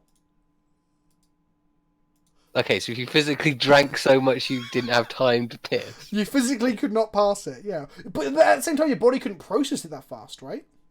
There you go. But the response was here, 6 to 8 glasses, so... NHS says... Our survey says, and our survey's by the NHS, at least 8 ounce glasses of water, 8 Why is the NHS talking ounces, Rob? That's bullshit! What kind of British doctor talks in ounces? It's 1.9 litres. That's way less than what I read earlier. Around 1.2 litres of water. Okay, well I've drunk 1.4 litres already. Fuck, am I going to kill myself? You're on a knife's edge. Well, I'm going to drink another 0.7 litres and go with that. It might be that you just fine with the amount of water that you drink anyway. No, Rob, because you live a healthy lifestyle. I don't live a healthy life. I'm trying to. I went to the gym today. I went to the gym yesterday as well. True story. I guess if you do like vigorous exercise, you probably should drink more water. Is that fair to say? Yes, I think so. Beware of water poisoning. You joke, but you know. Yeah, and go to Detroit, didn't they? Yeah. They had nuclear water or something terrible happened to them. And like didn't they? British people had to drink lime when they. Wait, was that because the water was bad? Why do we drink lime? Why do we put lime in our food and water? Scurvy. At sea. Yes. Yes. Okay. Ignore that statement. I got my facts very much mixed up. Although also actually apparently even in sort of in high society, rich people regularly like just having scurvy would it was a surprisingly common thing. It's considered cool. Wow, I guess there's a whole thing of lighter complexions during certain periods of the Tudor period, right? Like famously, Yes. Elizabeth I would basically poison herself. I should have led with no, maybe not. So that's Elizabethan era. It's like 300 years before Victorian. No, I said Tudor. Oh, Tudor, sorry. Yeah, I don't know if it spanned the entire period of the Tudor reign, but yeah, she used to poison herself, didn't she, with like fucking stuff to make her skin look lighter and stuff. Yes. Drinking lime, the fruit, or the mineral? Good point. I've always assumed the fruit, but now you've asked that, I don't know. Rob? Are they putting... Fruit. The fruit, okay. I wonder if they're like, oh, hang on, turn off water yields. They fetched. That was your first mistake. And perhaps your last. Stitcher supplier. Maybe I shouldn't be milling them. Something tells me I'm in danger. Well, we're not going to not mill them, are we? So, YOLO. We came here to do one thing. We came here to do one thing. Let's have a look. Our survey says... Oh, double creeping amoeba. Oh, mistakes were made. No, I regret my decision. Oh my fucking god. Do it. Faye wishes for Asher. Okay, I'm with you. Oh, there's a Vengevine in their bin as well. This could not be worse. Oh my god, they've got Glimpse the Unthinkable in their fucking creeping chill bug Vengevine dredge deck. Jesus. I'll go back to work. I'll catch the rest of the stream when it goes up. Good luck for the rest of your sexy bastard. Thank you, Eon Mike Gibb. And I hope you have some better luck finding out about the bits and bobs soon, my friend. It's like lightning bolting a Death Shadow player. What? Yeah, that's true. Maybe I should have waited, held it all back. What, and they just explode all in one go? Yeah, that's how Burn versus Death Shadow works, right? Okay. Let's go ahead and play an Astrolabe. So we draw another crab. We don't want to... Okay. We're then going to just Watery Grave and pass. I think that's probably the best thing to do. Thank you for the cheer. Thanks for making me smile every day. Oh, thank you, Sarah Cal. Your cheer and bits makes me smile. And by bits, I mean your monetary bits on Twitch, not your genitals. Just to clarify that soundbite. This deck doesn't do much burst mill in general. Alright, Rami! Just fucking slag off Justin's deck, why don't you? Explode all in one go. Oh, ooh, that's lewd. That is very lewd, Rob. Rob, someone might clip you saying that and then use it in a... out of context. Yeah, I was going to say in a porno, but I mean, out of context also works. That's a carry-on feeder. Carry on feeding. What do we think of the weeby cats, Robin Vince, says Jafar the Jam Jar? Rob, how do you feel? Because I've spoken a lot about this. How do you feel about the cutesy, artsy-fartsy? Well, it's not a style that I particularly enjoy, but I'm sure it tickles someone's boat. Absolutely, that's the thing. Boat. Product's not for me. Kitty cats. But it looks like the Restless Pieces one appears to be potentially zombies. If you go by the emoji stuff. So I'm very excited to see what's in there. Yes, so am I. I don't want it to be like the cats one again, where I get no cats I want. Like, I want, like, cool art carrion feeders where what if it's, like, really gory art? Fuck. That would be cool. Wait, they've got hedgehog crabs too. It's literally a crab deck. Okay, so... next reveal in 1 minute. Ooh. Let's go ahead and just play a land. I'm holding off on the fetch in case we draw another crab, you know. Good we hit a narco, so they got another narco. Mm-hmm. $30 for Bitter Blossom and 4 tokens. Jafar, can you get a Bitter Blossom for cheaper than that anywhere else? That's the question I have to ask you. Absolutely, because the conclusion we came to was fuck! No. I've given them 2 amalgams. This deck is just... I don't think this deck is made to be. I'm not sure well, the first 2 matchups weren't exactly ideal. The super aggro and the other graveyard deck. Yeah. It'll be fine. We're going to tap down their team next turn. And then... things. Stuff. Things and stuff. Okay, cool. I believe in things and stuff.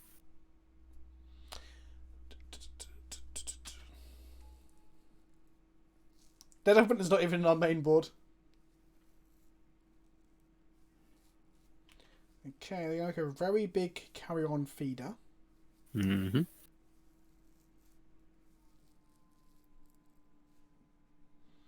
We'll get to Biotome with Cryptic. Oh, fuck me. No. No! God, no, please! It's Avenge Mine. Okay, so we're going to take 7, 10, 11, 12, 13, 14, 15. We're dead unless we block.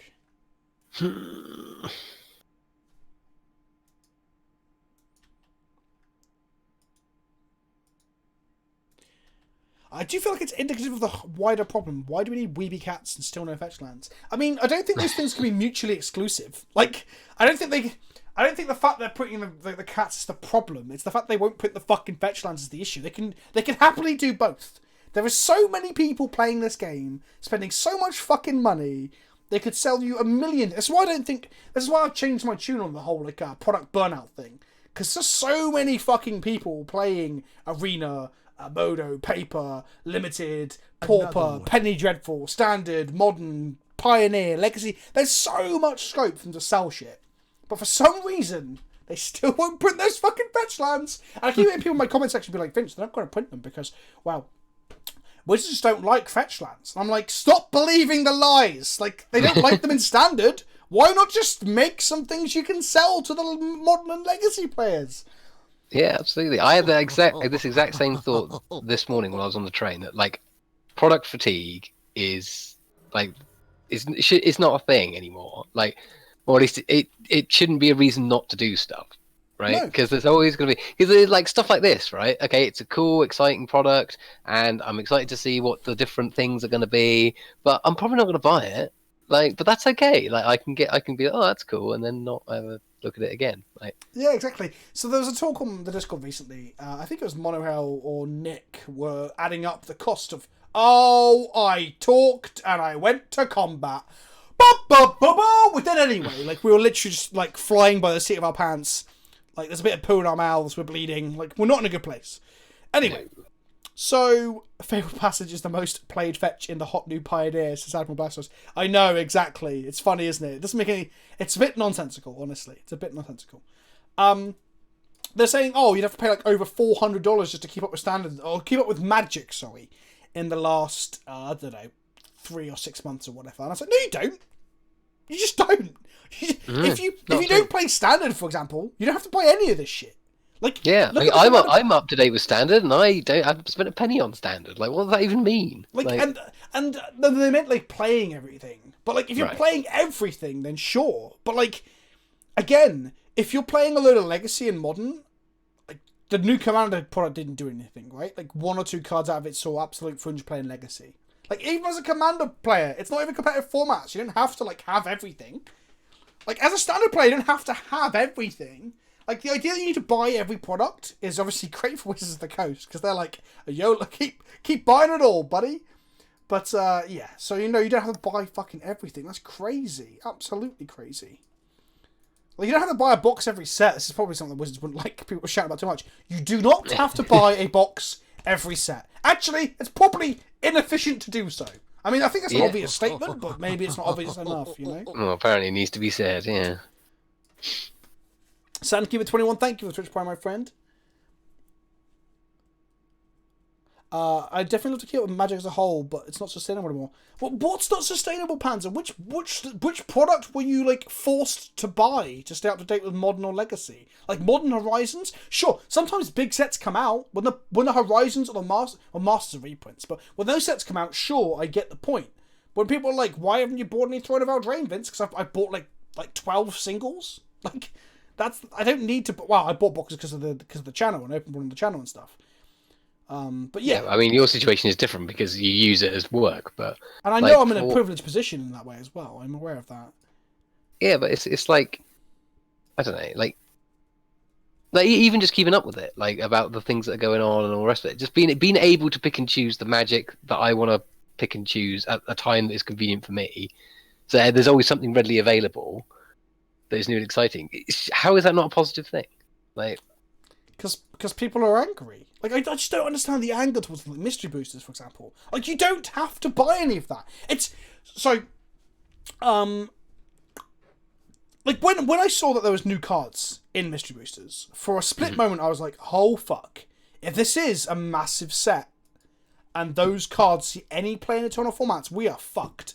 Turns out they're just like boxes on crack at that point. Yeah, they're just silver-boarded fun shit, and I'm like, cool, Yeah. that's fine. Like, mystery boosters actually affect no one playing any competitive Magic anywhere.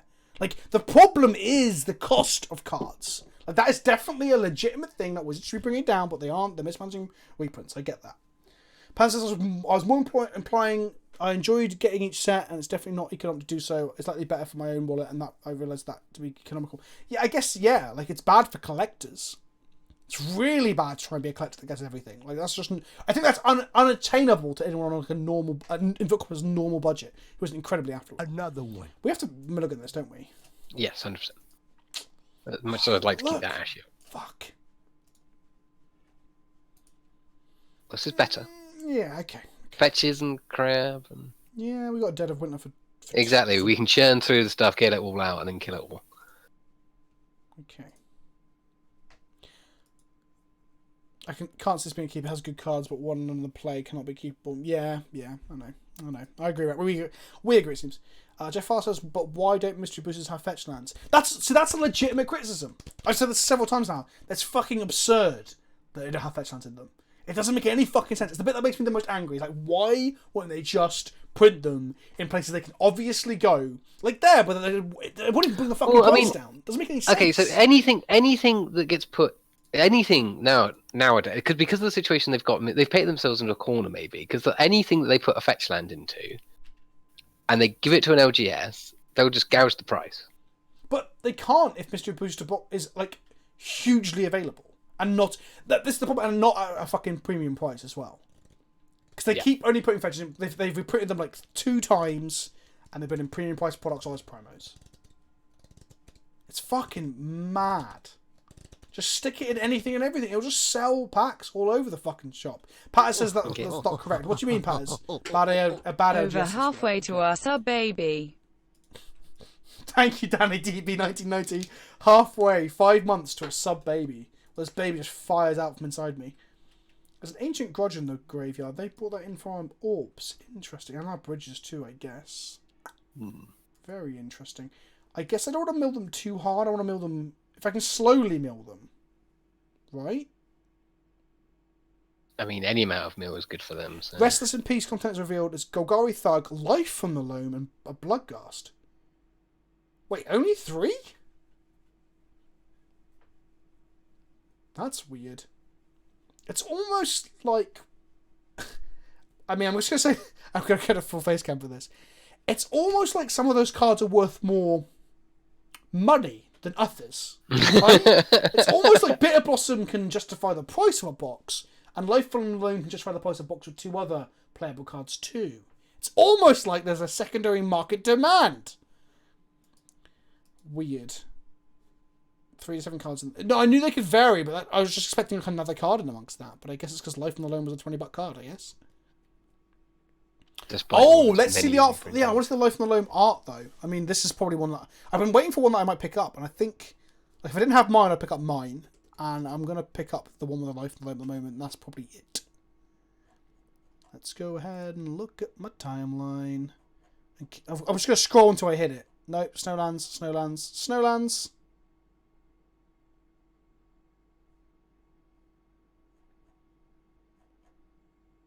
More Snowlands. Where...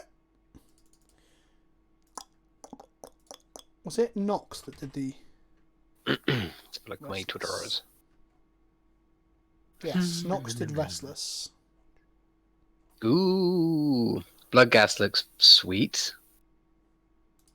Let's go to Reddit and see. Life in the Loam. Oh, Life in the Loam's got ravens on it. That's so cute. When there is no one left but the ravens, the swarm will rise and rule all. So yeah, there's a video for you. You can go see this. Golgari Thug. Nox has got a head gear on. Oh wow, that Life from the Loam's real nice. It does. It bugs me out that these aren't unique. available in foil. It's very unique. Although I think I still prefer the borderless one that was in the box topper. Yeah, the box topper one. I really, Problem really is, like that. Life from the Loam is a card that people play sets of, and Bloodghast and Golgari Thug. That's true. Let me grab you guys a link so you can go watch Nox's thing. Put it on in the background. Watch us both at the same time so our beautiful voices can intermingle. Ooh. Those are my favourite reveals so far. God, Yeah, I would have preferred less dredge focus, more just generic zombie focus, but very nice. Yeah, I love the artwork on the. Because I got to know the titles of the things. That's the only bit I got to know. I haven't played anything this time. I need to do something. So when I saw Restless in Peace, I was like, wait, alternate art, Rest in Peace? And I was like, no, hang on, wait. That's probably not what that means.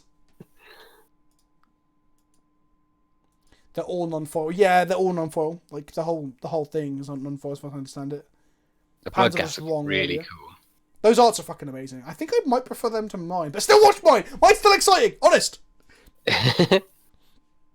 It's coming. Hour and 15 minutes. It is indeed. We've got Seeing Visions first. Wait a minute. Is my video set to go out an hour late because of time zones? Have you set daylight savings incorrectly? Not for us, but does the Pacific time zone have daylight savings? I asked someone this morning and they told me they didn't. They do. They're 2 weeks. Okay, They've changed 2 weeks. My after video us. is sooner than we first thought. Oh no, that's Twitter posts for the teasers. Scroll down, Vince. Nox goes out at 12. Asian Avenger goes out at 1. Mine goes out at 1:30. So an hour and a half from now. So yeah, 9:30. Alright, cool. Okay, I have got it right.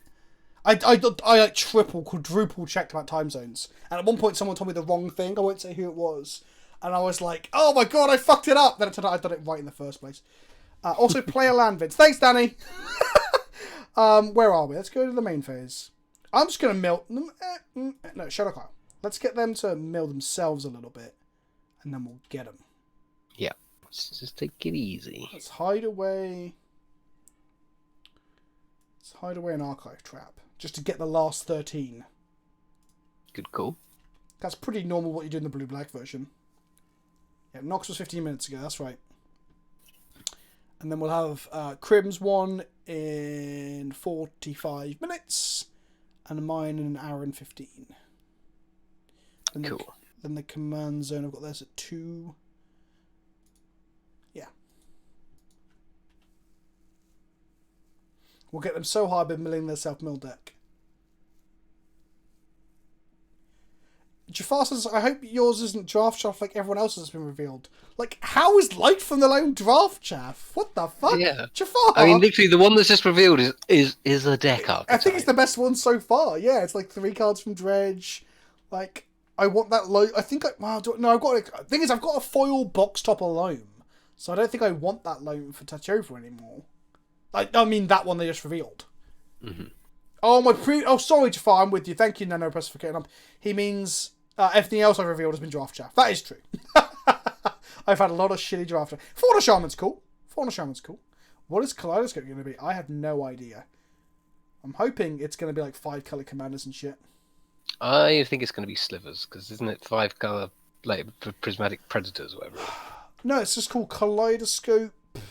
Kaleidoscope Dreams! That's not what it's called. It's called Kaleidoscope Killers. So I'm hoping it's just like 5-color commanders and shit. But if it's a Sliver Hive Lord in there won't be anything else. There'll be like Hive Lord and... Do you know what I mean? Because you're seeing that they're like...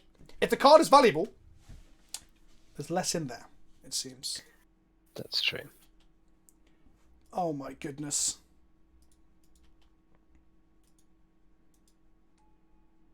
That's 2 prized amalgams! Surely not. Reaper King could work. Oh yeah, Pumpkinhead. Chromad. Oh, Robert Schmutz probably said the art from the Thug, the Ghast, and the Loam are connected in one like sort of like panorama sort of thing. Ah, that's cool. Sick. I'm actually surprised so far. Like, the Cat Swarm's really out there, right? But the other ones aren't anywhere near as out there, are they? Like, you wouldn't think they would be out of place in a set. Right? Yes, yeah, I'd agree with that.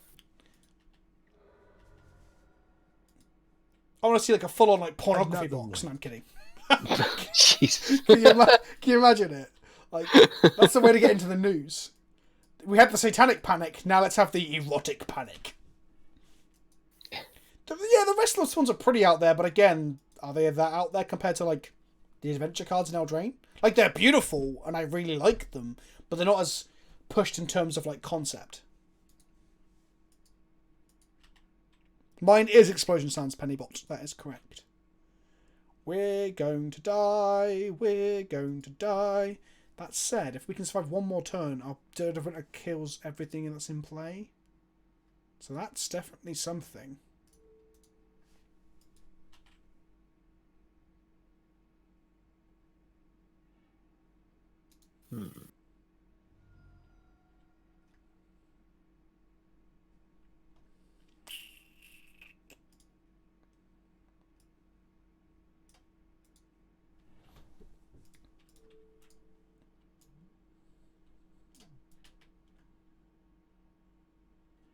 Oh, we hit a Narco. See, even if I killed the...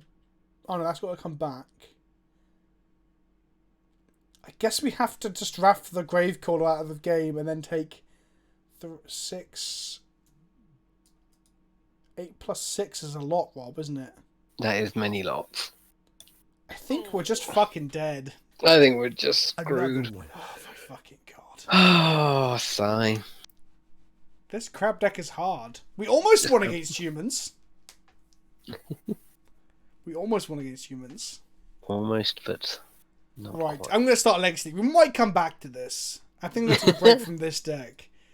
This is what we're going to play in Legacy. This is a variant of D&T. By variant, I mean it's got some flex slots changed. So we're playing pretty straightforward Death and Taxes. However, we do have main board. We have 1 Remorseful Cleric as a flex slot. We have 2 Mirroring Crusaders as our beta slot. I'm going up to 3 Phyrexian Evokers, and I'm on a 2-2 split of Giver of Runes and Mother of Runes. We also have access to Palace Jailers, Flicker Wisps, Sanctum Prelate as always. I don't think you can ever leave the house with at least 1 Prelate in your main deck. And in the sideboard, we've got triple Cataclysm to try and beat up Miracles players. Walking Ballista against pesky X1s like Elves and D&T. Graveyard Hate is our main board Remorseful Cleric, plus a Rest in Peace, plus a Fair Macabre, plus 2 Surgicals. We've got 2 Deafening Silences for combo decks. 2 Path to Exiles for more removal, and 2 Counter Judgments for even more removal, but different in terms of where you bring it in and what you do with it, and a singular Leonin Relic Warder. So, Let's go ahead and change the stream title to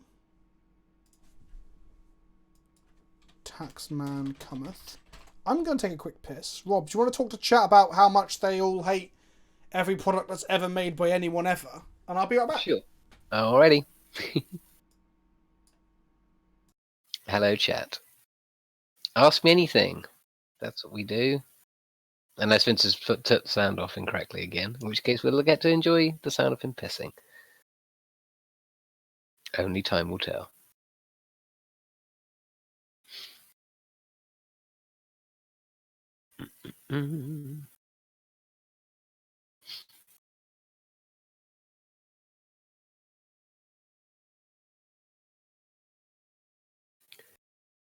Hello, Robert. Favorite common rarity card? Carrion feeder.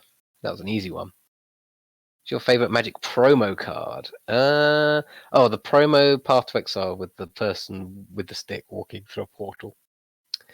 Rob, why is Legacy D&T mono white and not green white?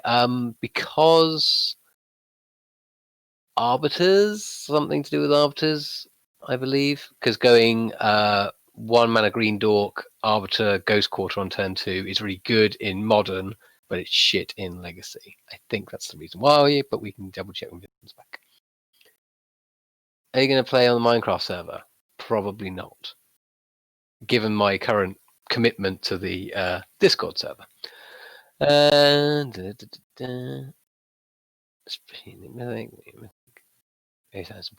What does your Pioneer Zombie list look like? It looks kind of like the Rally the Ancestors one that Seth, the deck tech of the other day. So it has Rally the Ancestors, the Augur zombie to draw the cards, and yeah, just all the cool zombie drain shenanigans.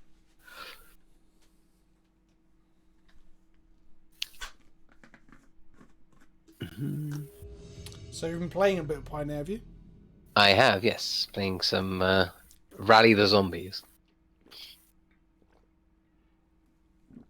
I'll be playing more Pioneer more than when I get back from Bologna. Excusez-moi! We won the die roll. What's your relation to mine and Vince's sub baby? Godfather? Uncle, I think. Nothing wrong with Uncle. Somebody asked in chat, Vince, why isn't there a green and white legacy version of Death and Taxes? There is. It's called Maverick. Ah. That's kind of where it's at. Like, it's very similar. It plays Stoneforge Mystic. It plays Thalia. It plays Wastelands. It's the closest approximation of that, essentially.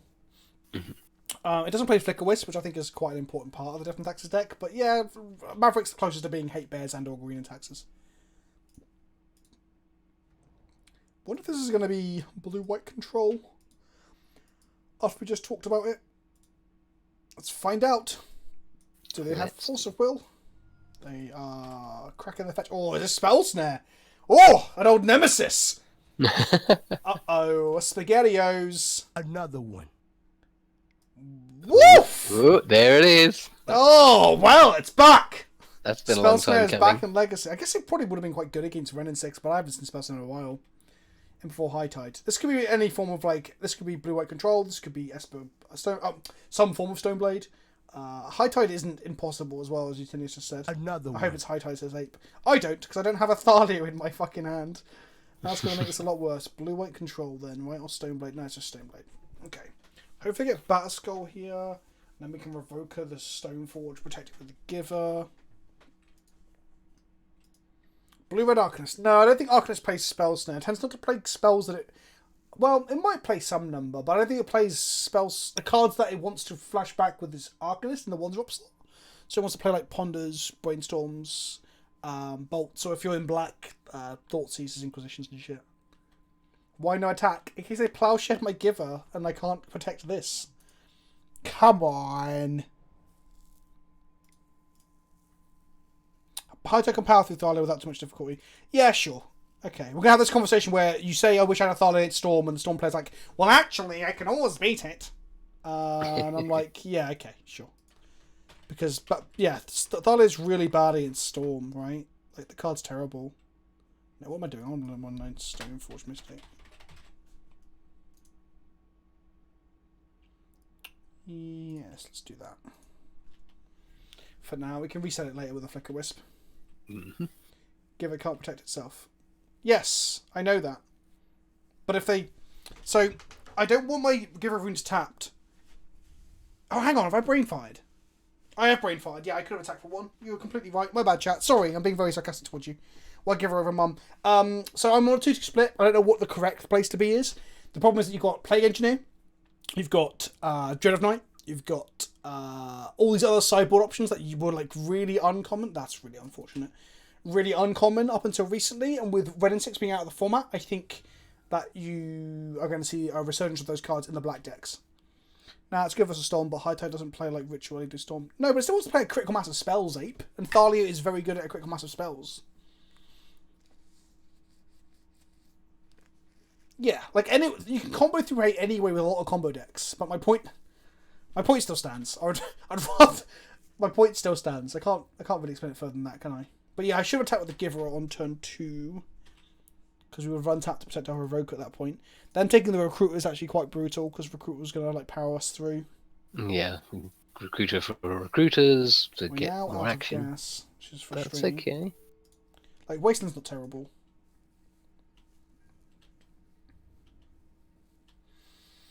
Let's play the long game. They have 5 cards in hand. They know our only card in hand is Caracas, so they don't need to like hand attack any further. Yep. True Name Nemesis. What a great Ugh. magic card. I'm so glad that Also, exists. yes. God, I fucking hate it so much. It's a stinker.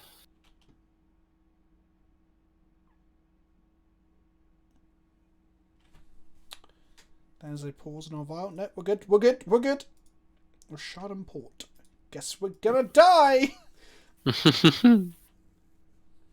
some stops on in their upkeep.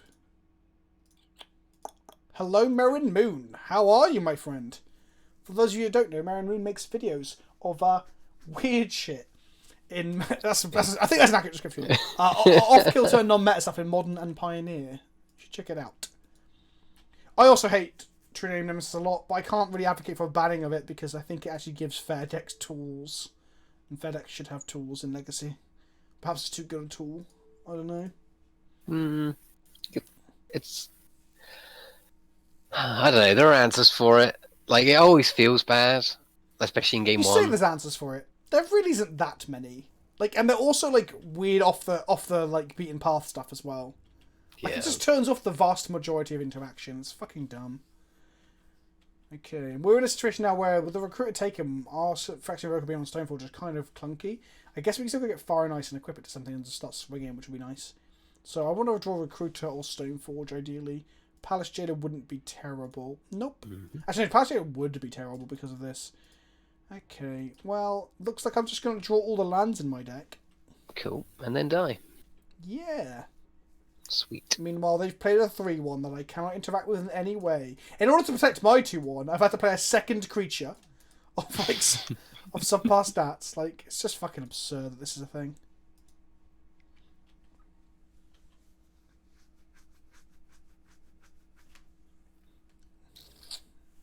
Okay, they're drawing lands too, but they still have 4 cards in hand.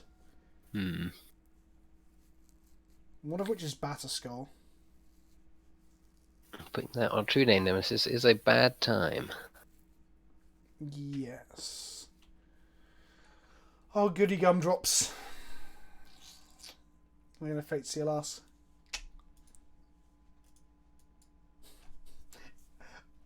Here's some good healthy magic. True Name Nemesis to chase the Mind Sculptor. Yep. Isn't that just one of the worst feelings where they fate seal you and you're like, you can have that. And you're like, oh, cool. Yeah. Thanks. Stop spamming my YouTube. It keeps recommending you. If you don't like it, you can click all 3 dots and ask not to be shown it again. I assume you're meaning this in jest.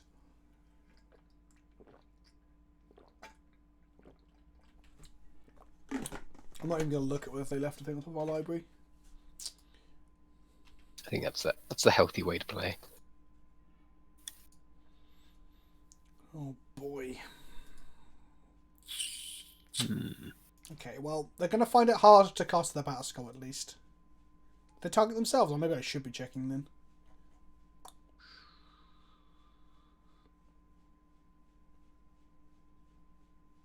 Okay.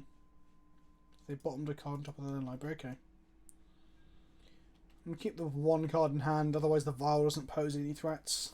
Mm-hmm.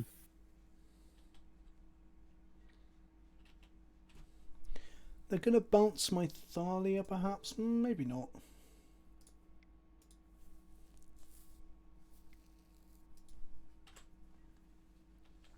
We need a flying threat. Like, Yep. immediately. Need that flickering wisp.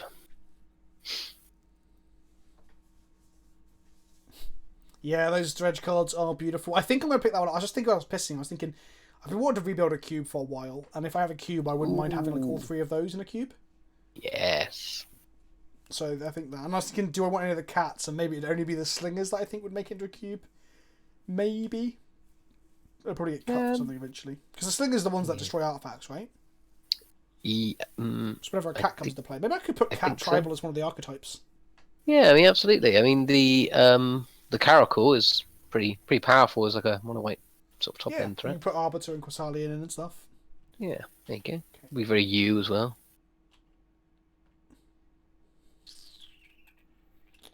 For fuck's Sweet. sake. Oh, magic. Right, do we think they got a plowshares in hand? Yes. Can I give it another turn of letting them Jace? I think I kind of have to. This fucking sucks. This really sucks. Mm-hmm. We're in such a shit position, it's unreal. Okay,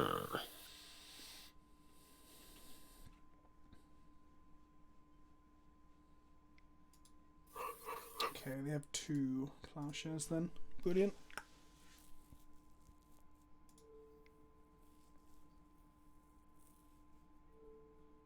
Yep, just protect the thing for as long as boss.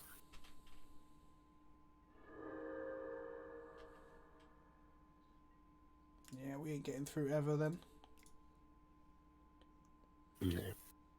We need to draw a recruiter, slam it, hope they don't have cat magic, and then go for the get the wisp it. I just hope they haven't got stuff, basically, at this point. It's not ideal. Normally I like to play a slow game of like vialing it in, then getting a wisp, then vialing the wisp later. Mm-hmm. They're just figuring out whether they want to use their mana for ploughing now.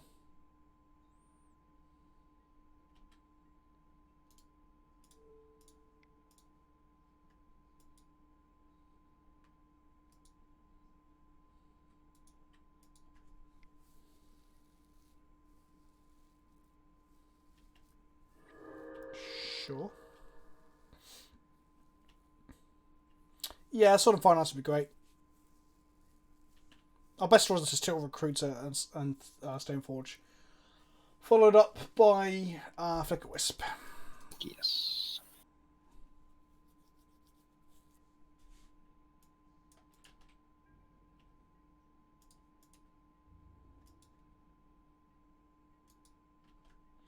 They're going to make a better score in their own step. Yes. We're going to draw some actual like action, right? Because we've drawn literally nothing but lands. I mean, I really hope we do. It's turn 9, Rob, and we haven't drawn... Oh, we've drawn a Vial, actually, to be completely honest. We've drawn nothing but lands and Vial. There's a Battle Score in their hand, Panzer. Now the game's over. Yep. I can, like, block the Battle Skull, bounce the Thalia, and then we'll draw, like, a couple more cards for a turn. We'll get Palace Jinn, which is Balion's true name. We'll get Wasteland. Eventually we get Stoneforge Mystic. So maybe we could ground it out. Maybe. But it just doesn't feel likely. No. I mean, maybe I should have been getting Stoneforge Mystic because then we got Sword of Fire and Ice. We've been quite a low life total. Yeah, I mean, we could have still played that out. Not worth the clock. Right, exactly, Jafar. That's what I'm thinking of, but I don't know. That Stoneforge was what we needed, but it was 3 cards deeper. Guess we want Cataclysms, although if we leave them with a true name Nemesis with equipment attached, it's just going to feel pretty fucking bad. Vincent, currently on your Minecraft server, I'm just casually raiding villages and exploring. Techstar, if it's the Minecraft server that we linked to last night, that's not the correct one, FYI.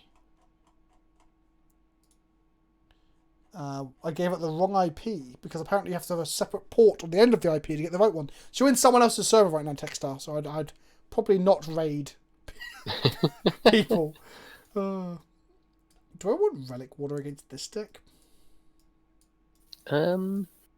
For Battle Skulls and other Yeah, such I mean they equivalents? have removal and Snapcasters potentially and like Brainstorms and Jaces to find it. No, the new one isn't up yet. Naki's just been doing some like admin stuff for it tonight. And then yeah. Oh, thanks for the heads up on the title. But it will be up very soon, probably tomorrow, I think.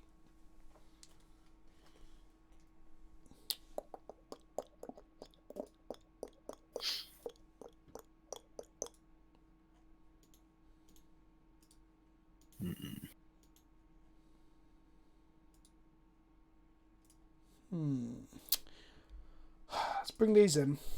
Okay. Yeah, Council Judgment is good Fuck it. against Let's thingy. give Cataclysm a go. Why not? Well, at least Planeswalker's behind. No, it's not. I'm gonna leave them with a Jace. Let's get rid of a Remorseful Cleric. Let's get rid of Sanctum Prelate. Let's get rid of one Stoneforge, one Thalia, one Mirren. And let's go with that. Oh, it doesn't leave Planeswalkers. What the fuck am I talking about? Thank you, Ape. I fucked it up, though. It gets rid of Planeswalkers. I'm thinking of Pernicious Deed. Pernicious Deed is bad against Planeswalker decks because I played Nick Fit in the fucking LPL this week. Yeah, I'm thinking of Pernicious Deed. Cataclysm does get rid of Planeswalkers, so I should have brought it in. Are your cards an hour from now or 30 minutes? An hour from now. Yeah, sorry, Ape. I'm getting mixed up with fucking Pernicious Deed. I should have brought it in. Okay. This seems like a allotment of cards.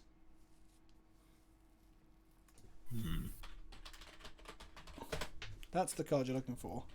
Which does kill Planeswalkers. Where Deed doesn't. Yeah. Because you can keep your walkers in play, which is pretty good with Deed. Let's go with Mum first. Maybe I should bait with Giver in this matchup. Okay. We want them to ponder or some shit and leave my stuff alone. I'll keep up Spell Snare and get got by us not having a 2-drop. That Spell Snare was really fucking good. I saw someone on Twitter recently... Interesting. Compare Spell Snare to Stifle. Where at its best it's absolutely insane. And at its worst it's one of the worst cards in the format. Which I think is fair. Mm-hmm. Oh.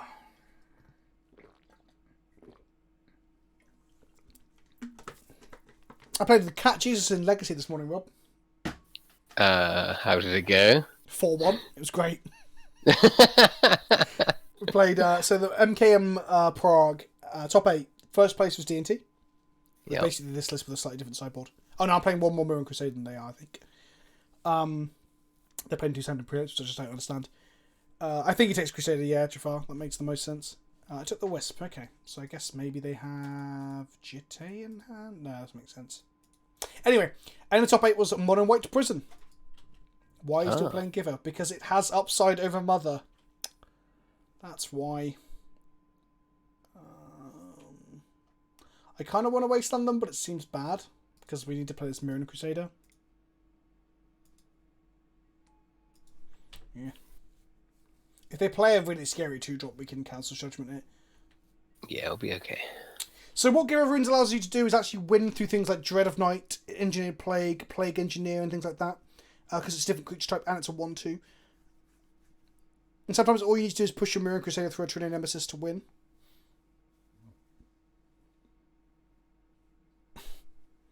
Yes, Smash Valaka, that was the correct answer. Monocolored decks are great. I think multicolored decks can be boring sometimes because if you're just playing good stuff on decks, you're just playing the same shit all the time. Yeah, that's very true. Tundra. Is this going to be Stoneforge or is this going to be keeping mana up? Should have brought Cataclysm in. Ha, interesting. Interesting. So I guess I'm just going to play another Giver. Yeah. If they deluge me, I'm going to feel real bad, but I'm going to assume they haven't got deluge. I'm sure it'll be fine. That's a bad assumption to make, probably. And if they do deluge, at least the Mirror and Crusader will still be okay because we can hold on to it, can't we? Yes. And because Well, if you they feel don't- like you're overextending, then They maybe have it's open time mana to to stop. far. I think they may have counterspell in their deck. That's why I don't really want my Mirren to. I want to hit another land so I can like wasteland them, or have them tap out for something so I can land the Mirren.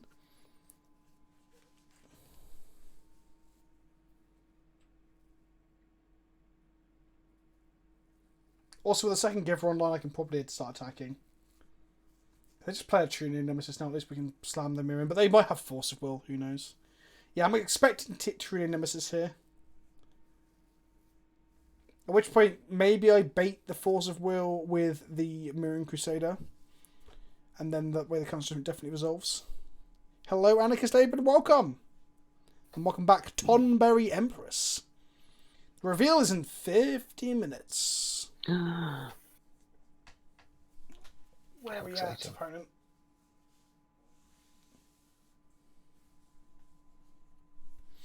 I think the Underground Sea is almost certainly the hit here with the Wasteland because the double blue is Trinity Nemesis and Jace, and the black is just a random black. Definitely. Black is Toxic Deluge, of course. So. Yep. Or Plague Engineer, or Marsh Casualties. There's a lot of options here. Yeah, the Snapcaster decks don't tend to play Dread of Night because you can snap it back. You can't snap it back, sorry. That's the logic, I believe, anyway. Can I get some mad props for top 8 in the Vintage Challenge this weekend? What did you top 8 with this time, Anarchist Abe? Because Anarchist top 8, I think top 8 in top 16 with Mono Blue, not Aeons, but Mono Blue Affinity before Aeon was printed in Legacy. Ooh. Yep, that's Prosecution's another shout, Talon. Stoneforge Mystic. That is the thing. What do they even get here? GTA isn't good. If they've got Sword of War and Peace, that'd be very good. Just a Battle Skull, okay. I mean, yeah, that's fine.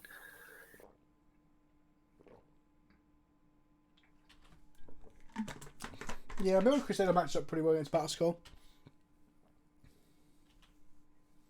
Yes. Love to draw another land. No, okay. Right, one That also time matches no up quite well Force of against Will. Battleskull. Okay, that's pretty good.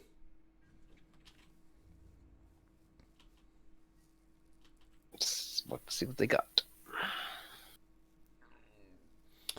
Soft them naming Core on Plague. Not really, they survive. The one power in the front end is not the reason you play Giver of Runes. Creeping Tar Pit.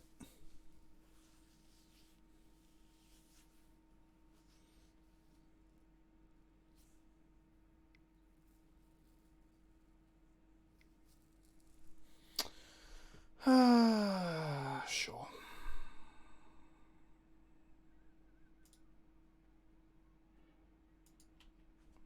If we draw a land, we can cancel Judgment the Stoneforge, Wasteland the Creeping Tar Pit, and they're quite a way off from the Battle Skull, I guess, but we don't have a clock.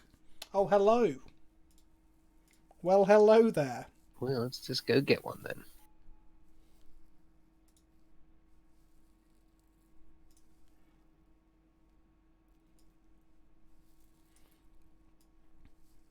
Yeah, So I is think anything if... better than Crusader? Yeah, probably Jailer or Stoneforge. I mean, is Jada really great if they're gonna Yeah, true 'cause name? we- I suppose we've well, got if they the play a True Name, Council that is. Judgment. I think we just get Stoneforge Mystic, and then get like a Fire and Ice and start getting through with it. Ape wants us to get Jailer, but we don't have the fourth land. If we never draw the fourth land, which I feel like is what's going to happen if I get the Jailer.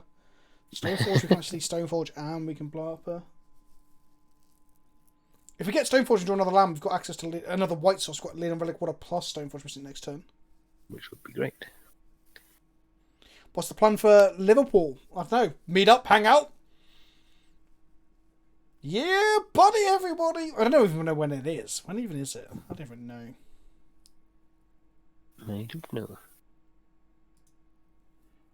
Let's get that.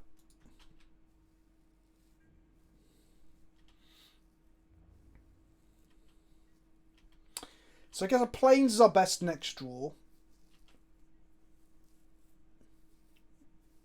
Wisp isn't terrible. Oh, I should probably get the Stoneforge Mystic down, really. We have this weird conga line of blocking with a giver, giving a giver protection from black with another giver.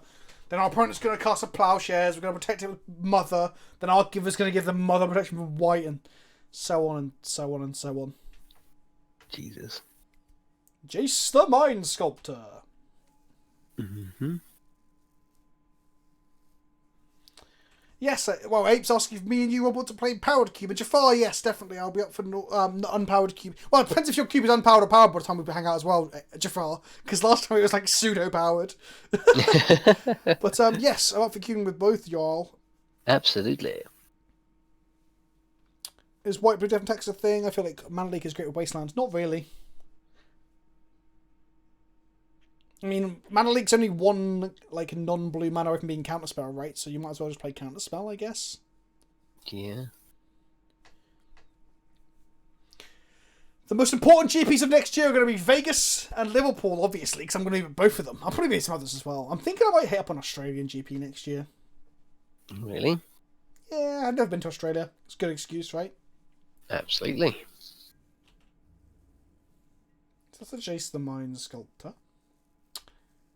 They did some brainstorming. We didn't draw a fourth land, as to be expected.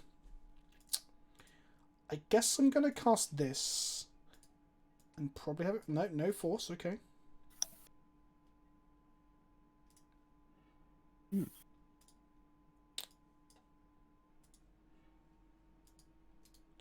I'm going to waste on... Oh, fuck. I want to waste on the Tar Pit. But at the same time, I want to be able to play Fire and Ice and equip next turn if we draw another land.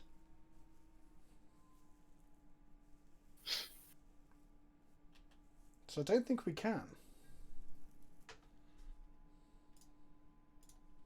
They have 5 cards in hand. They've got a card on the bottom of their library.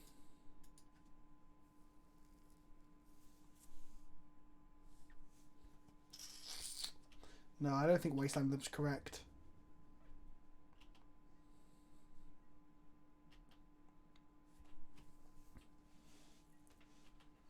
Because the Tar Pit also makes our jail look a lot sillier. That's true. Oh, fucking drawing cards with their Jace. I want to play my Jace. But the Creeping Tar Pit makes Jaces all over the world look silly.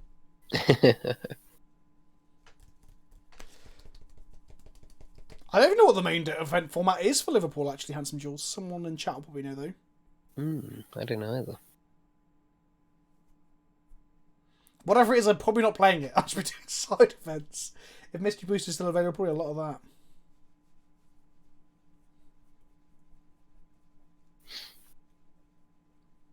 So I've done my latest mailbag video, and I won't spoil too much, but someone sent me a load of really cool old collectible stuff.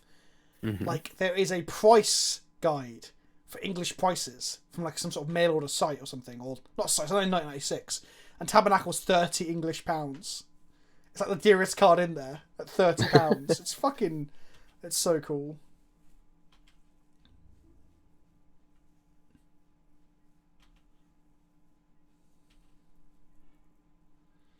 Okay. Wish I could draw some more lands! Oh, do I have to cancel judgment this Jace? Is that what we've got to do?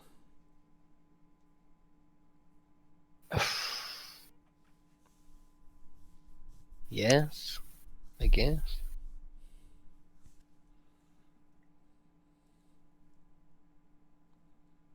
Or do I keep mana up? I think I keep mana up. Let's get a Fire and Ice into play. Another one. Okay. Let's stop casting spells in case they have like fucking actual counter spell, or as Talon Hunter said, that looks like a hard cast Force of Will they've got there.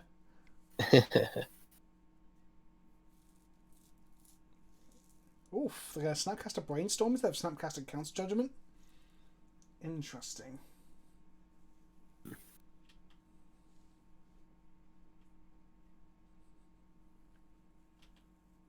Wait, did they choose Brainstorm there? They did, right?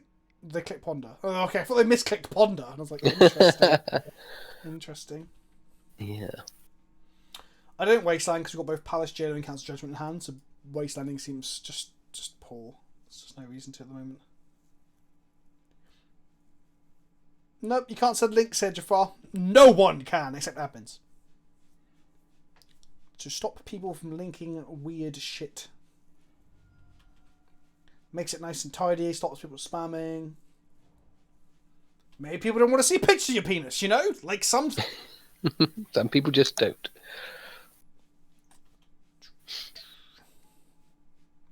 That's a bad skull. Mm.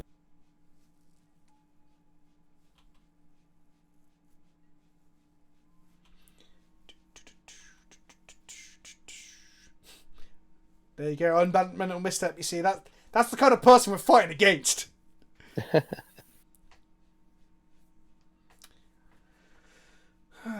So we get a Fire and Ice into play, and then we'll give Pro White and Pro Black. We give Pro Black and Swing, and they block the Stoneforge. That's one body off the board, I guess. Or we get to... No, maybe not. Maybe we draw another planes. Oh my fucking god! Cut me some fucking slack, you absolute bastards.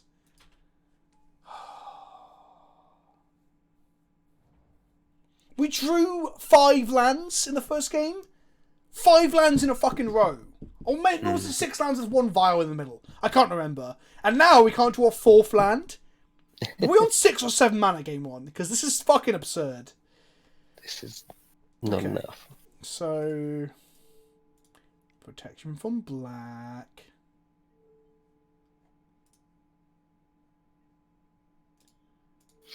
Protection from...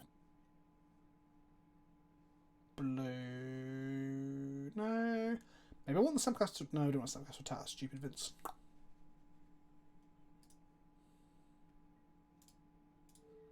I fucked that up. I should have went white overhead to keep this protected. That's just variants for you. Thanks, Rami. I'm glad you told me the name of it. That helped a lot.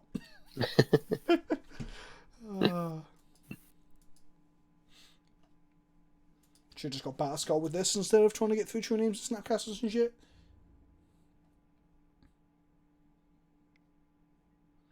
Hello, Snapcaster Mage. Come at me. Should have gave blue. I wanted this to attack, really. In my head, I was like, how do we get that to attack? And not giving blue is not the way you do that. Let's go ahead and make a sort of Fire and Ice. They'll probably have a Disenchant as well, because this is how it's going. Yep, I'll just have all the things. Just the Mind Sculptor just doing its thing. Making the game fucking impossible. They got 3 mana up for the Bat Skull.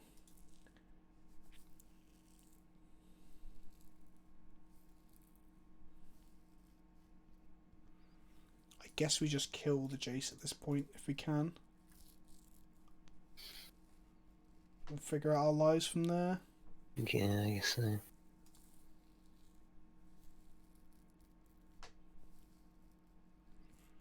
Bad at the moment, Ralph. I've never felt favoured against Stoneblade, but this feels like a fucking cake wash for them. Maybe it doesn't feel as straightforward for them, but it feels pretty bad for me.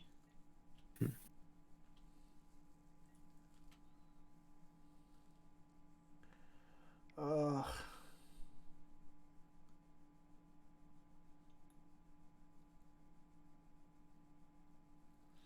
Your shirt is on the way. Finally, yes, good. That's a good thing. That's a good thing. There's plenty of good things in this world. It's not ended explosives for 1. We've got 3 mothers in play. I guess Deluge for 1 would have been worse.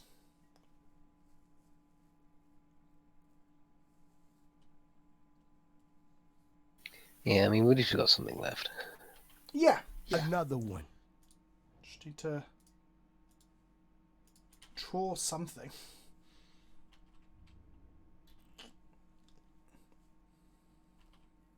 Another one.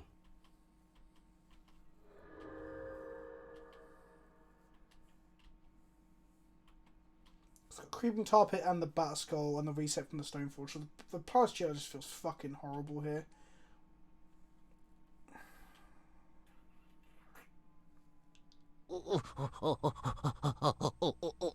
Six months of memes and great magic with no punts.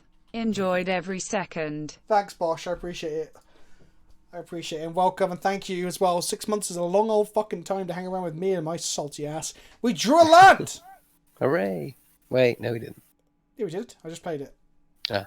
We're just in a really bad spot now where, like, it doesn't fucking matter. Okay, so we can force a germ bounce, which doesn't do anything. Yeah.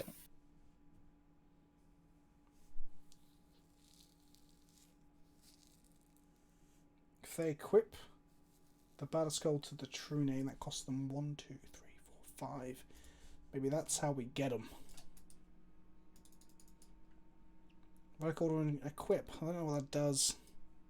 They can bounce, they can't replay, I guess. There is that. We want a Stoneforge for Jitsoon somehow. But I don't think this is the term. Because we can get Thalia Stoneforge, but that doesn't really get us very far either. We can Stoneforge, get Batterskull, and make it. I think our only two lines are Relic Water plus Equip or Stoneforge make a Batterskull. Mm-hmm.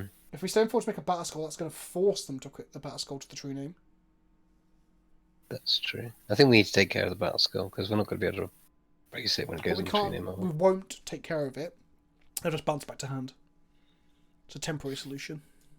That's why I'm not like slamming it. I missed 8:30 by quite a bit. 9:30. Did I make it confusing? Age of Avengers video went up half an hour ago, right? Let's have a look. Let's have a look. Oh, I'm a fool. You're full what? Ape. Okay. Because it's that sort of shit that confuses the fucking shit out of me. I did say 9:30. Okay, good. So, Relic Water plus Equip, then we attack. They can't block with Stoneforge, then we can kill this.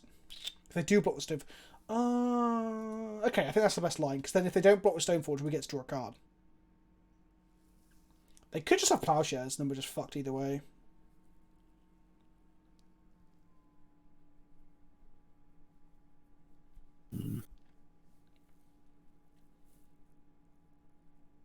Right, I think my shopping has arrived. I'll be right back. Okay, Rob, no worries, mate. Enjoy your shopping, buddy!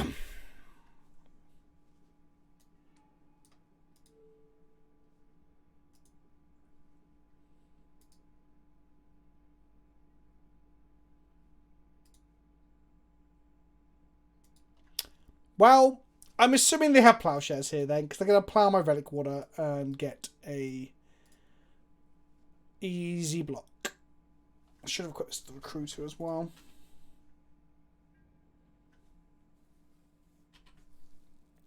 Do I call their bluff? Yeah, I put on the one creature ready, Panzer. Do I call their... we're not winning if we don't do something. It's very obviously a Plowshares, right? Just a disenchant. When I said they had disenchant, I was right. What a load of shit. Okay, let's try another game. Fuck, that felt like such a beating. I felt behind from like turn 1 of both games. Game 1, no, their turn 1. So game 1 we got Spell Snare, which felt fucking rough. What happened in game 2? They're probably 3 months. Oh no, I didn't feel behind. I felt okay actually. Oh, it's put me in a pretty shit mood. It's been a long day, and I'd like to actually win some Magic at some point this afternoon. Had a very good morning of Magic. And some shit time with the CFB video, and now here we are. They did have Thoughtseize Talon, we saw it in game 1. No, saw it in game 2. We saw Thoughtseize in game 1.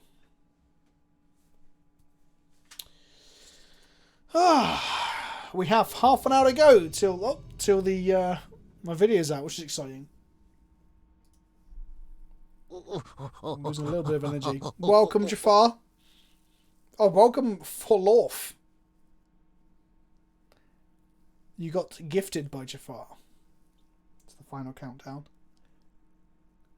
Can we win? Can we win a game?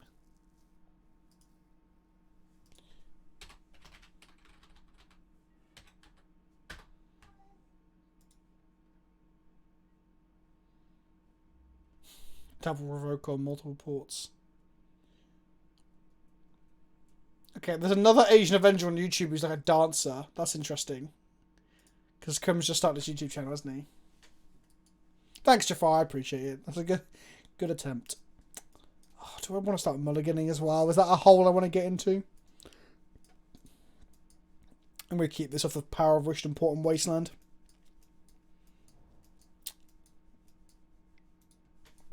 Okay, this hand ended up being garbage. Good.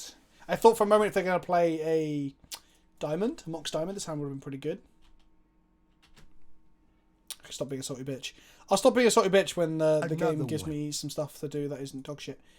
I guess we wasteland them.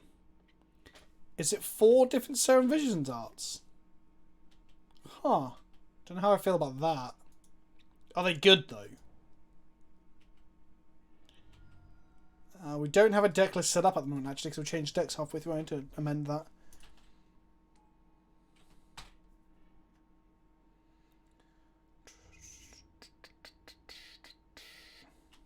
Remorseful Cleric main board might help us eventually. Okay, let's go with full art and subjective. Is it interesting then? Come on. Or what's your opinion on the art? Come on, Jafar. Don't be a dickhead. It's obvious what I meant, isn't it? Okay. New board. I know, these ports are fucking ugly. This one of my armor's way better.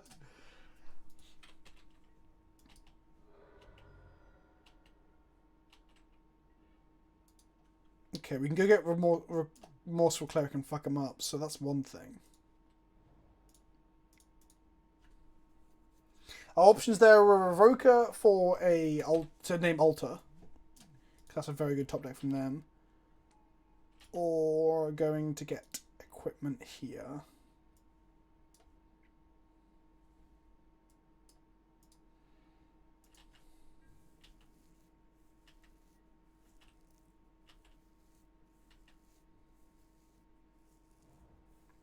Yeah, it's the Crab Hogak deck.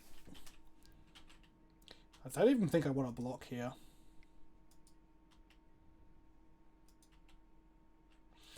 You can do, Jolson. I played it for a little while before Renin 6 was printed. I'm playing it again now, so... Giver of Runes is not a bad draw.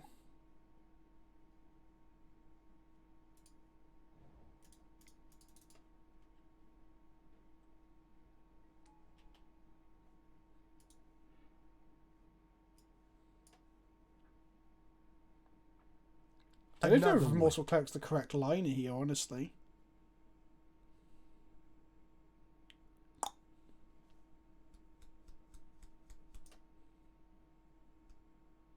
Yeah, I think it is. Next time we can block the Banner Skull and then Remorseful Cleric the board away.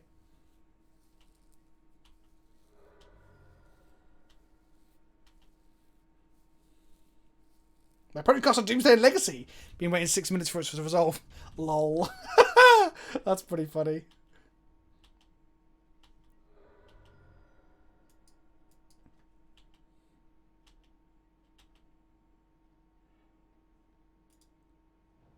Let's go Remorseful Cleric.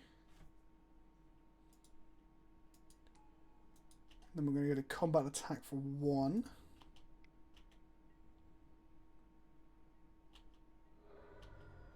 Greenlight taxes for Once Upon a Time. That sounds like some wild ass shit.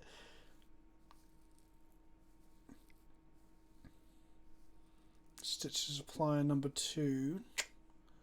Do we let it resolve the trigger though? I guess we're gonna. Oh, double blood cast. Okay. I guess we can deal with that. Let them come back because they got loads of fetch lands. There's not a lot we can do about that.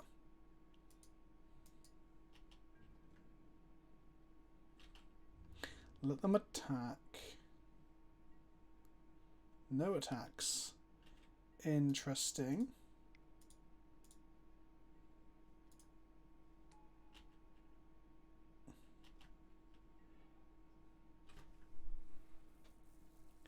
We can equip to our Remorseful Cleric and just twat them in the air. That doesn't seem so bad, does it? I could have wastelanded and played a Thalia and tapped some lands, but that doesn't seem so hot. Catch you later, Ralph. Cheers for hanging up, my friend. I hope you're doing. I just saw your selfie on the Discord a moment ago. I almost shat myself with arousement.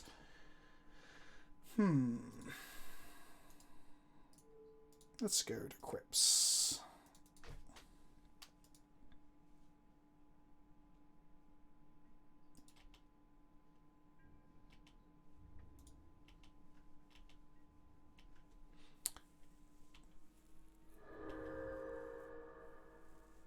Browser tabs. Oh, when you said alright, I'm checking this. Oh, you're checking out. My bad, Ralph. Sorry, my friend. I thought you were going. That's why I said bye. Either that or I don't like you and I wish you weren't here, but that's a bit harsh. Look at Crim stuff. I will look at Crim stuff after this.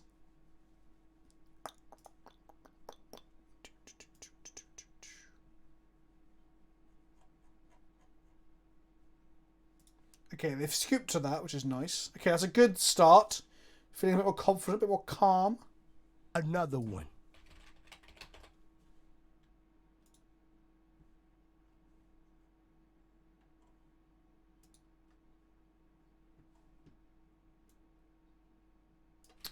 Let's bring in 2 surgicals. 2 Path to Exile. Rest in peace, Fair Macabre. Do I want the path? I probably do want the paths, to be fair. Revoker's name the things, that's good. Gives and swords and shit are good. I honestly don't know how good Thalia is in this matchup. I'm gonna cut that. Sanctum Prelate and Palace Shooter. They go too wide.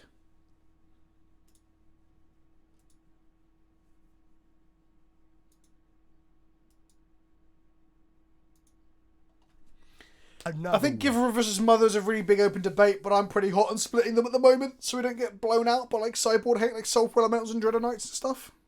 This is good. We've got a Recruiter and a Jit and a Plowshares and obviously the Vial.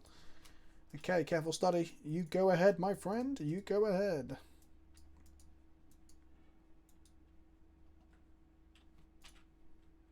Drawing a surgical or something would have been good. Let's go with our horrible planes. I don't know why my planes are so ugly.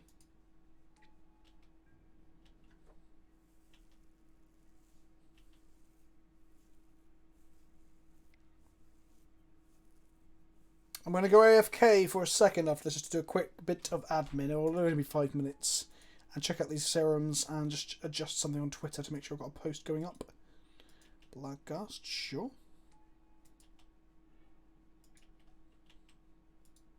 Another one. Hogak, sure. We're going to cast a Hogak. And we're going to have to plough it. Oh, we can bounce Caracas it, to be fair. That's another thing we can do.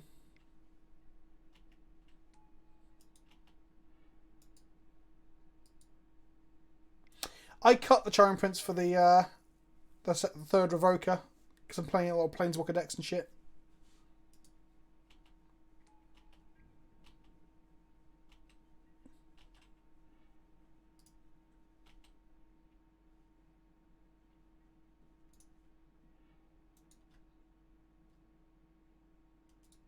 Okay, let's just play Caracas and pass back.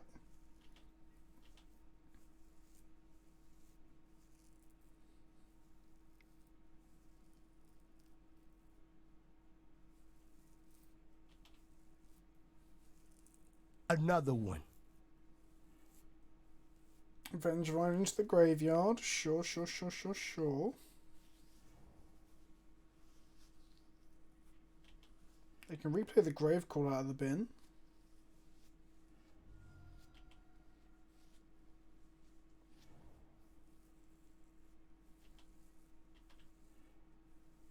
They got another Hogak in the bin. I'm going to combat before I bounce this Hogak though. Grave Crawler, sure.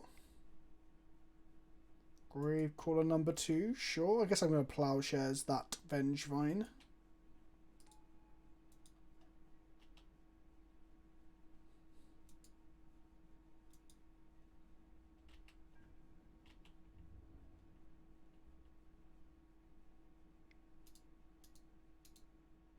Nope, don't do that.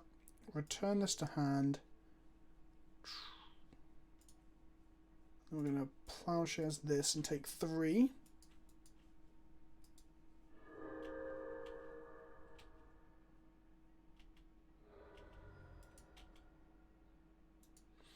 Love to draw some sort of 2-drop. They're going to replay another Hogak. A Revoker for the fucking... So I thought I had to block with it would be pretty good, but a Revoker for the impending altars would be nice too, I guess. Unless they've cut them.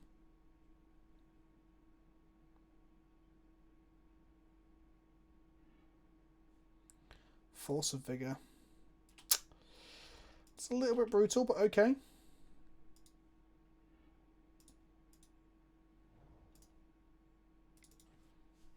We might lose this match then to that.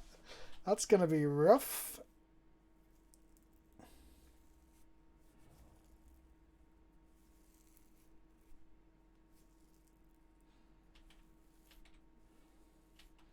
Build themselves some more.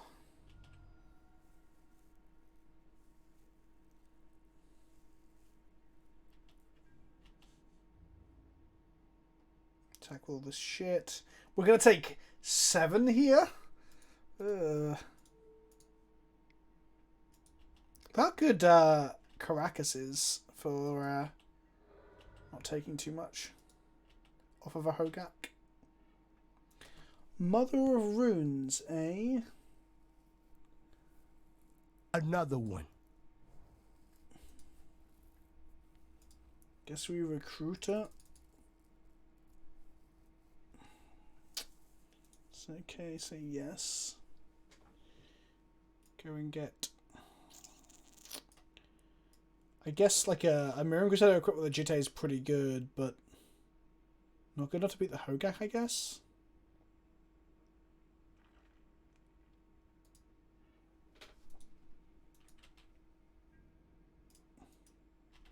I guess we can play the Mum here as well, because... I know it has Pro Black, but they have Trample and they have a lot of other bodies on board. That's the problem. What I value a light blade Mox Diamond at? I have no idea, my friend.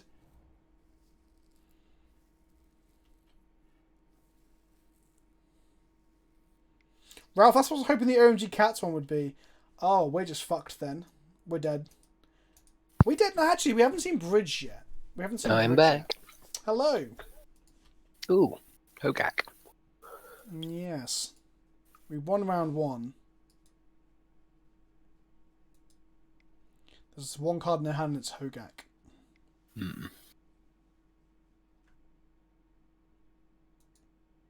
They haven't got any bridges. They seem to be just Vengevine. They're going to recast this Gakak twice, though, to get back a Vengevine or 2. Which is going to present lethal for us. Oh, they can't. Unless they hit.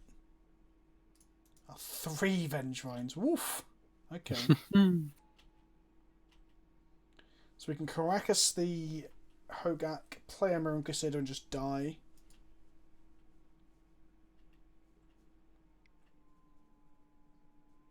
Another one.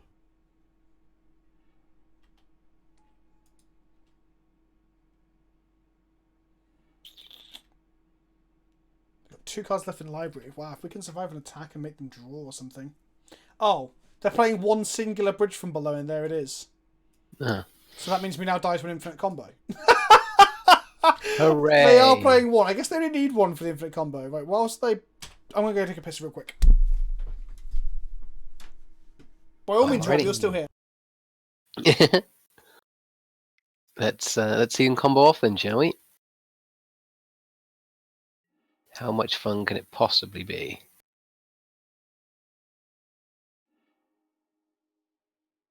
Okay, bridges. Make dudes. I've got the stage. Yes, I do. Quick, spoil Vince's Secret Lair cards. Ah, yes, of course. They are cards related to noise explosions. There you go.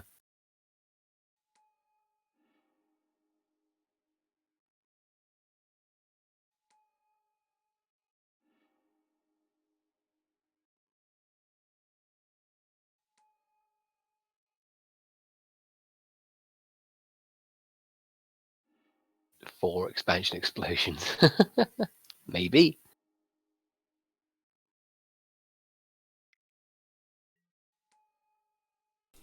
We're dead, so I'm now going to just skip out of this because there's no way we don't. Oh, hang on, wait, maybe they can't. Oh, they're milling us. Yeah, they're milling us. We're dead. Yep. We are dead.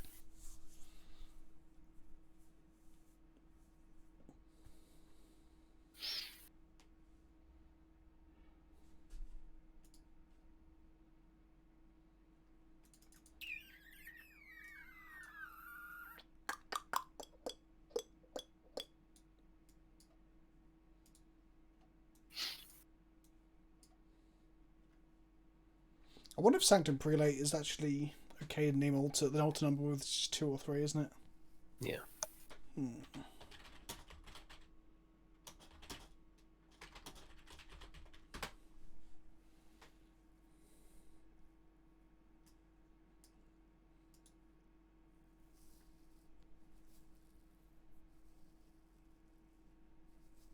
Why was Serum Visions the only 4 times so far? I don't know. It's a bit out there and a bit. They can do what they want with it. They can do unique stuff with it. So I guess yeah, it allows people to... Another one. Okay, this is pretty good.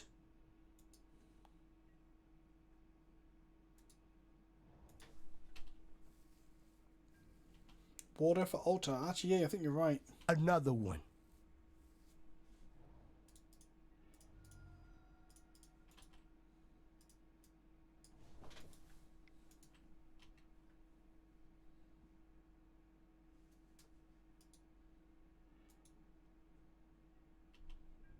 Double bridge from below to the bin. Why did they have more than one last time? I'm confused. Let's go. Give her ruins and wasteland this turn. Mm-hmm.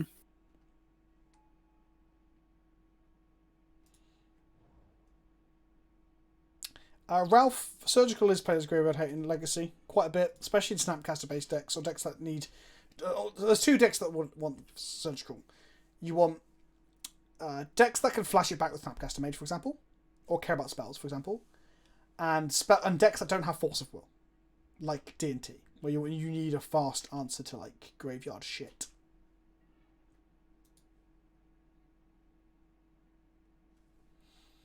So they had no turn 1 play there. I don't want to fire off my cleric too early, you know. But I also kind of want them to commit to it.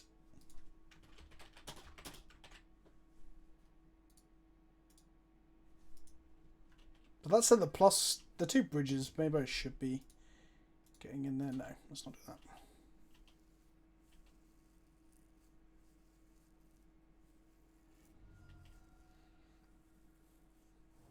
Stumpy Long next thinks my cards are going to be instant explosives under laxatives. Well, it was under just a lot of milk. Yes, after this game, I will actually we'll take the break to see the video, and then I'll show you my tattoo, and we'll talk about what's in my video. Then we might call it a night there. Perhaps I'm feeling a bit tired. I've probably played too much Magic today. This is why I'd start later in the day when it comes to Mondays. On streaming days, yeah, definitely. Yeah. Okay. More They fit stuff. fuck all in there at the moment. Carrion Feeder and Avenge Vine. Okay.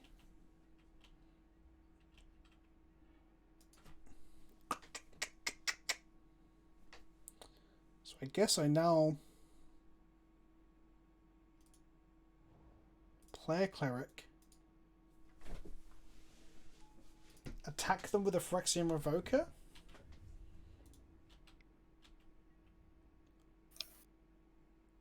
Yeah.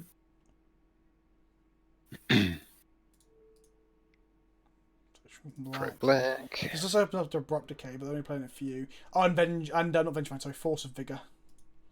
Which from below triggers on the stack. Do I just nuke the yard now? Wait for this to just supply a trigger to go off. So they do it in response to the second one. No, I get 2 zombos out of this, but I think that's okay. Now do it. There's nothing in the yard, though. Besides bridges. Besides the bridges, yeah. But we can respond to anything else here, barring a land. I guess a land can hit, and then we can...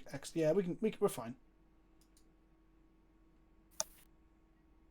They can have Gak in hand. Oh, of course they can, Pans. Of course they can. Another one. Yeah, okay. Let's stop them playing a Gak here. That said, though, we do have... Ah, that was wrong. I shouldn't have listened. We have Caracas in hand. We're okay against the Gak. Another one. We're bad against sack outlets.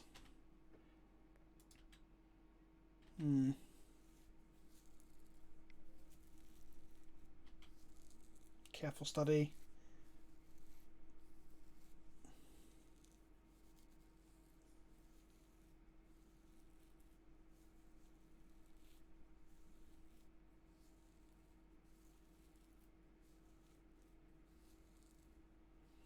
Completing a Caracas, Wisp a Zombo.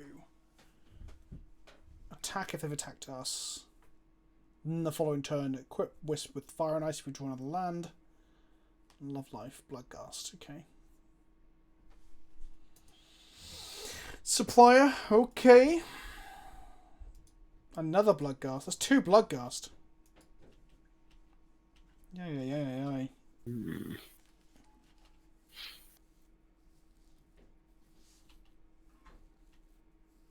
Another one. Grave Crawler. Well, it's not Vengevine amongst all this.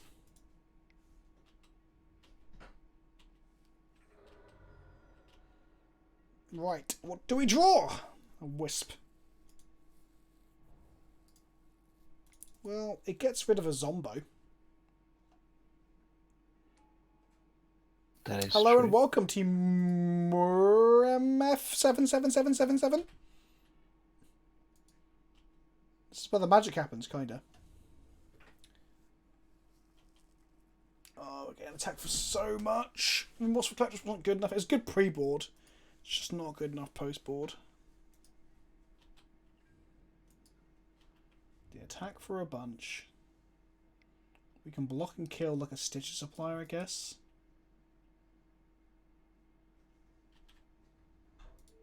Just block and kill a Zombo.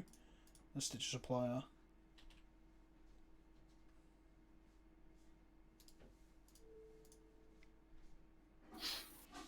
The reveal is happening on my YouTube in 7 minutes.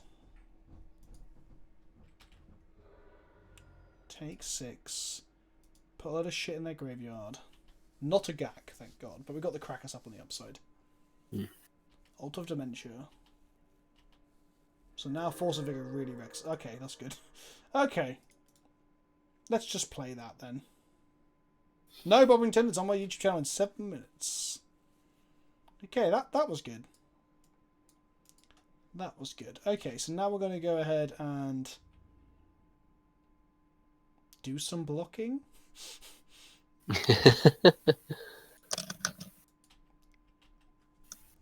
Okay, that's 3 of them.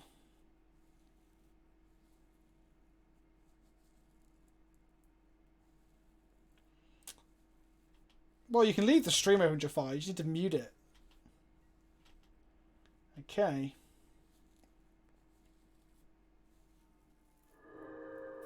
Hello. Goodbye. Rest in peace.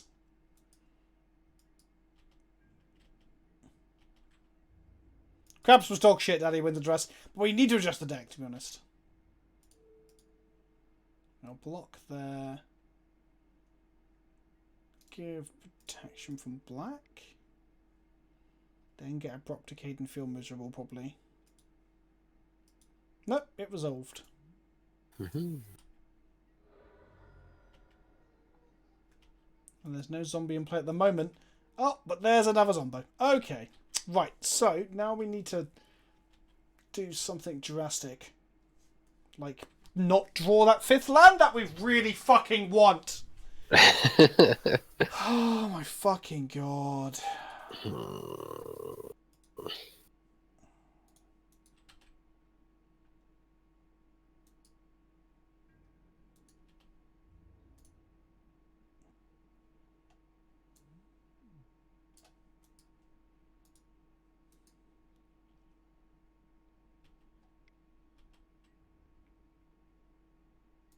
That's 5, take them to 9. Second main, play a wisp, target my wisp. Wisp goes out, wisp comes in. Target and take out a Gravecrawler, I guess.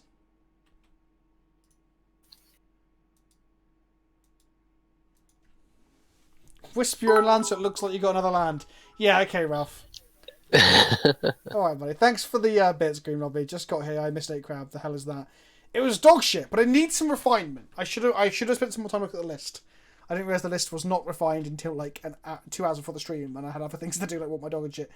We're currently getting the shit kicked out of us. Guess we can take 6 here. Nah, I think we still go for a block. So block like this.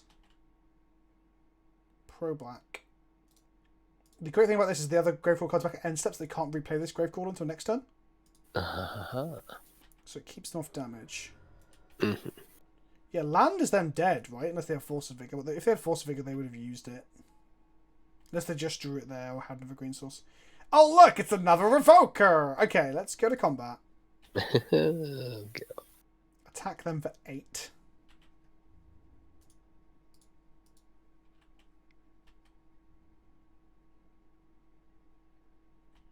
Get wispy again, I guess. Why would I take damage with Giver? Because we're playing on Abrupt Decay at that point. So I think Abrupt Decay is the only way we die. Okay, yeah. Okay. And they scooped up. Nice. Right! Chat! 3 minutes! 3 minutes until we see what's inside this box. I'm going to grab a link and get ready. And then we'll go to an away screen while you will watch. They would have decayed the Revoker. Yes! They would have decayed the Revoker, exactly. And then we would have died. Maybe. That's my point. That's my point! Okay, let's grab a link. How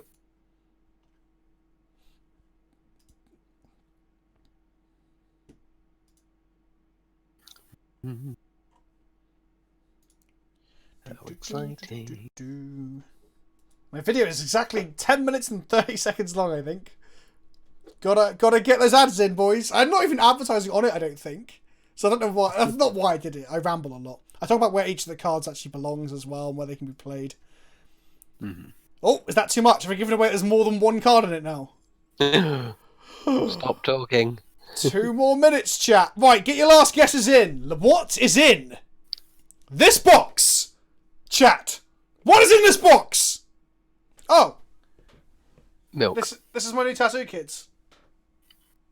There's a Weatherlight here, and there's a Rashad Port here. Could that mean it's in the box? Could that mean it's in the box? Could it mean that? Let's be real. It probably isn't going to be Rashad Port, is it? I'm predicting boom power, engine explosives, blast zone, a lot of explodey. Well, it is called Explosion Sounds. So, tribal nonsense is Urza's head. Urza's severed head. Urza's just like not Gwen Stefani. Gwyneth Paltrow has released a fucking shitty magazine that's just to blow dry your own vagina. Did you hear about that? No. We'll talk more about that when I get back. Okay. Okay, is it up yet? Nope. Just gotta wait a minute. Just gotta wait a minute.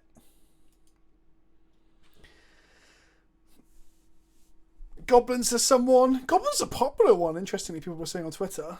The People's Cannon. People's Cannon, Charbelcher, maybe. The prof told me you have a YouTube channel. Maybe it's Dynamite that we used to fish from Merfolk with. Fuck you, fishy boys. Don't see the new league champ. I haven't yet. Okay, it's past. Here we go. We'll be right back. We're going to do a race screen. We're back in 10 minutes.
Right then, children. 100 people have gone. To be expected, to be honest. To be expected. Thank you, Monty Mint, for the Prime sub. I appreciate you. What do people think then? We can now talk about it. I can show them on camera here. Let me grab them.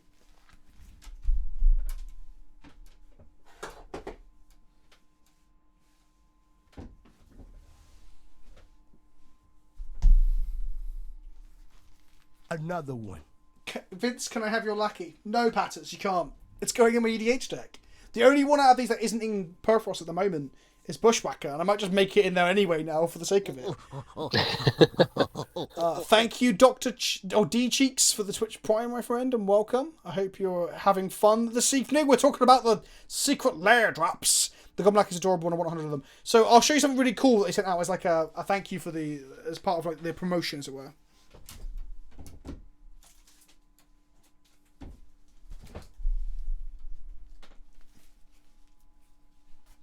Yeah, look. So that's going to go on my wall. That's going to go on my wall alongside Thalia and things. Like, I played Goblins quite a bit in Legacy anyway. Like, Legacy's Goblins is one of the decks that I played. For a while, I wanted to have ports, even though it's a port deck.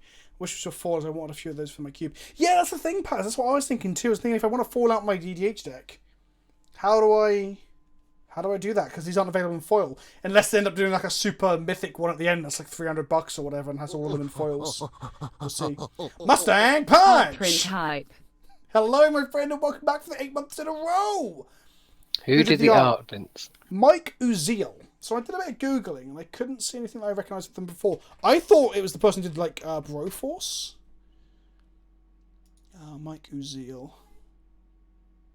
Oh, they did some concept art for Hotline Miami. That's pretty cool. I'm going to tweet them now and say, oh, they follow me, but I don't follow them. I feel so famous. I'm going to follow them now. When that happens, I get really excited. No, oh, yeah. I thought I was when I said Goblin Wishpecker was Pioneer League. I was thinking of the wrong whacker. Thinking of the wrong whacker. Reckless Bushwhacker? Question mark. Me.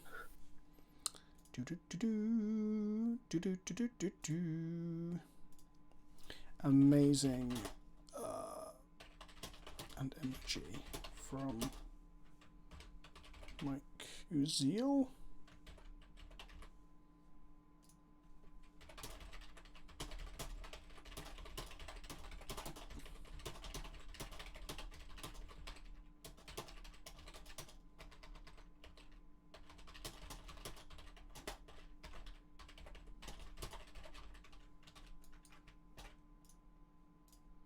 Gonna retweet it and put in Mr. Uziel. Also comes with a code for arena code for sleeve style, as well as codes for a copy of each card on MTGO. How exciting! That is correct. Yes. Where did you read that? Hipsters of the Coast. Yep. Was that That's super cool. on my post? On their thread of posts that they have. Good. Yeah, because I mentioned that in my video. I don't know if anyone. I haven't watched the other videos yet, because obviously we're live now, so I don't know if other people have mentioned it or not. My favourite of these is definitely the sharpshooter, though. I like the pile driver. I Do don't know you? why? What? Yeah. Danger. Danger. I think it's the flavour text. I think that swung it for me. Look at him. What an absolute lad. He is so hench's unreal. Ralph's saying, what? Am I going to have them in Bologna? Yeah, they'll be in my EDH deck, Patters. So you can get pile drived in the face. So, yeah, oh shit, yeah, I'll be at Bologna playing with these cards and no one else in the world has them. How fucking cool is that? God, it gets me excited every time. I just really like Magic. Magic's great. Even when you lose. Did we win our last round? Fuck, we won. No. I'm very surprised. Yeah, we went 2-1. We won. Oh, cool. Oh. I don't remember winning. It's been a long day. It's been a long day. Here's the full panorama. Mike Uziel, tweet it to me and I'll get up on screen. How does your video have 13 dislikes already? Because people don't like streamers or content creators or people who do a lot of free advertising for the game getting this sort of stuff. That's what it is. On the upside, 3,500 people have watched it. It's been up for 15 minutes, so it's doing pretty well. So I'll take the dislikes. I'll take the shitty engagement for helping promote the stuff that I spend my time doing. Hell yes. Vince talk too much. Yeah, well, I like Magic. I'm not like, here's the cards, goodbye. Like, you come to a Magic YouTuber, like, you can just go look at the fucking Reddit thread if you don't care, right? That's the thing that I think is funny. People are like, you're talking too much. It's like, well, just fuck off to the Reddit thread then. Don't watch the video. Like, if you don't want to hear engagement or discussion of Magic, don't watch the person who's engaging and discussing with Magic, right? Reddit can be real bad sometimes. And, well, so can the comment section of YouTube, and so can Twitter. Rob, I had arguments yesterday, because I said out publicly that I think that eating meat is unethical, especially when it comes to the production of meat. But just in general, I feel like animal cruelty is bad. I'm a meat eater, though, and I think obviously you have to pick your battles, and I don't blame people for eating meat. But it's very hard to essentially claim it's not unethical.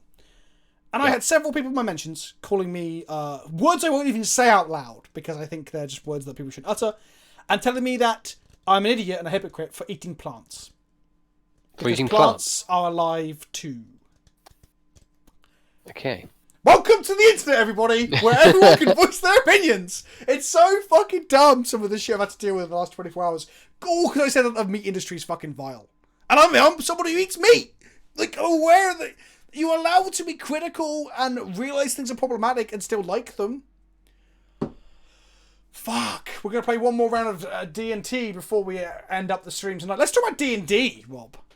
Okay. You've stepped away from D&D for this week, haven't you? Did you do a Call of Cthulhu play? Was that last week you started it? Last week we started Call of Cthulhu Adventure. Yes. How'd it go? Yeah, it went well. So I introduced the guys that hadn't played Call of Cthulhu before, but they had played D&D. So this session was about creating characters and filling in the character sheets. Session 0. Who's who. Exactly. But in order to make it interesting and to make it a little bit more engaging and to teach them a little bit about the mechanics, I set it up as a they were going to a New Year's Eve party, which had a murder mystery like element to it. So they had to solve a murder mystery in the game essentially to teach them a little bit about how the mechanics work and how the characters all go together and all the rest of it. So, that's really cool. Yeah. It was really good, and I've thoroughly enjoyed it, and everybody else seemed to enjoy it as well. And lots of amusing things happened. Jade got into a fight with another character, which was very amusing. And there's a question in the comments, Rob, that perhaps you can help me answer Another here. one. Mustang Pants says, any links or tips to start D&D? D&D Beyond Find a is group. just find a group. Yeah, Wasteland me, go on. Yes. Sorry, brief pause. The reason I led with Ristenport is because I want them to be scared and wasteland me, so I can then wasteland them again, like in a turn's time, and we've got 2 lands out of them. So my Ristenport was effectively a wasteland at that point. I'm cool with that. Anyway, continue, Rob. Brain fart. So LGSs that do Adventurers League is a good place to start because you'll get a lot of support there. If you want to go it alone, get some friends, download get the D&D Beyond subscription type thing, or just grab a book. Any of the starter sets are really good these days. 5th edition is so pick up and playable. Like, just get some friends, have an open mind, and just go for it. So, like, I am hot for D&D right now. Like, I'm gagging to play some more. We've got my parties coming around on Wednesday. My wife made a character this week. Ooh. So Steph has made a character. She's filling in for a friend of mine who's not coming this week because he's in Europe. And then Steph might join as the 6th and final member of my party because 6 people is a fucking lot. Yes, it is. So I used to have a regular play group of 8 people, and it was a real struggle. Fucking horrible. That's insane. I know. So we're playing, and I'm really into it. And then obviously there will be people like, when I was tweeting about, people like, why aren't you streaming this? There will be some D&D content soon. Me and Rob are talking about things. We won't go into full much detail here, but there will be D&D content soon. Yes. Soon. And we'll talk more about that after the stream, Rob, so we can get this going. But yeah, I'm fucking loving it. Those are rookie numbers. What? I am the DM for this group. So I don't think I'm actually that good at DM, if I'm completely honest. But my friends are all fucking scrubs. And I don't mean that in a harsh way. I mean that as in, like, they're all just like, they didn't realise how much much fun D&D was until I explained it to them and showed them. And they're like, oh, this is fucking awesome. And so they're all just like, they're not like cool dudes who aren't nerdy, but they're all nerdy in different ways. They're car nerds and video game nerds and stuff, you know? Mm-hmm. Another one. So how long are you switching from Cthulhu from D&D then, Rob? At the moment, it's until further notice because we're just having a bit of a trying different things sort of situation. Oh, I just misclicked I clicked to the right of her. I failed to click the Thalia. Well done. Oh, anyway, sorry. I was actually listening to you quite intently, so I was like, on autopilot. Clearly, and that's so much so that you misclicked. Fuck me. So you said trying different things. So you're going to try other D&D, other RPG systems? Yeah, so we did. So the last thing we did was Hyperlanes, which is a space version of 5th edition, which we gave a go, and it was cool. But what's it called? Sorry. Hyperlanes. Hyperlanes. Okay. So basically, it's just. Oh. Bit sort of like loose, and the space combat really doesn't work. I don't think. Okay. For D&D, like imagine trying to So fight. it's a D20 system. Yeah. Just it's 5th edition, but with space lasers, basically. That doesn't sound too hot. Yeah. So, but we tried it, and it was interesting. And then, I was really hankering to do some Call of Cthulhu, and they all said yes. So, okay. Yeah, that's what we're doing. Have you played Cthulhu before? Yeah, loads. Okay. My old group, we used to do quite a bit of it, and it was very, very cool. Is it normally set up in the same way, campaigns, adventures, etc.? You usually have like a set campaign, a set story to like work through. Right.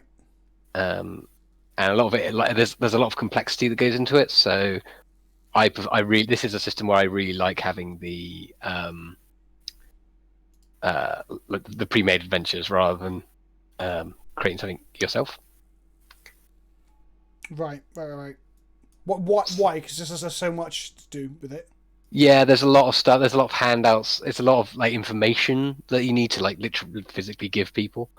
and a lot of characters, and there's a lot of nitty gritty complexity there. So having a book just to work through is really, really useful. So because normally like in D&D, I normally just make stuff up as I go. Yeah. I do a lot of that. Yeah, but for Call of Cthulhu, I tend to stick a lot more to like what's written. Yeah. Because like for example, like even the bit that I did do, this bit that I did last week with the murder mystery, like I created 7 different characters for people to interact with at the New Year's Eve party, and they all had different voices and they all had different like agendas, and it's not the kind of stuff that like I normally do in. It's not the level of detail that I usually put into D&D, so right. Okay. it's it can be quite intensive, but it was really cool. Is there like a lot of stats then? Not really, no. That's the thing. It's like okay. it's a D100 system. Basically, all you use is skills and rolls for going crazy, and that's it. And you just roll D100 for basically every roll. So it's really easy to get into. Just so you know, Skier Reeves. The reason I didn't port is because I was listening to Rob. Yeah, that's literally the only reason I didn't port. Just listen to Rob talking about Call of Cthulhu, turn a ticket in, and then I fucked it up. So I fucked it up twice. Okay.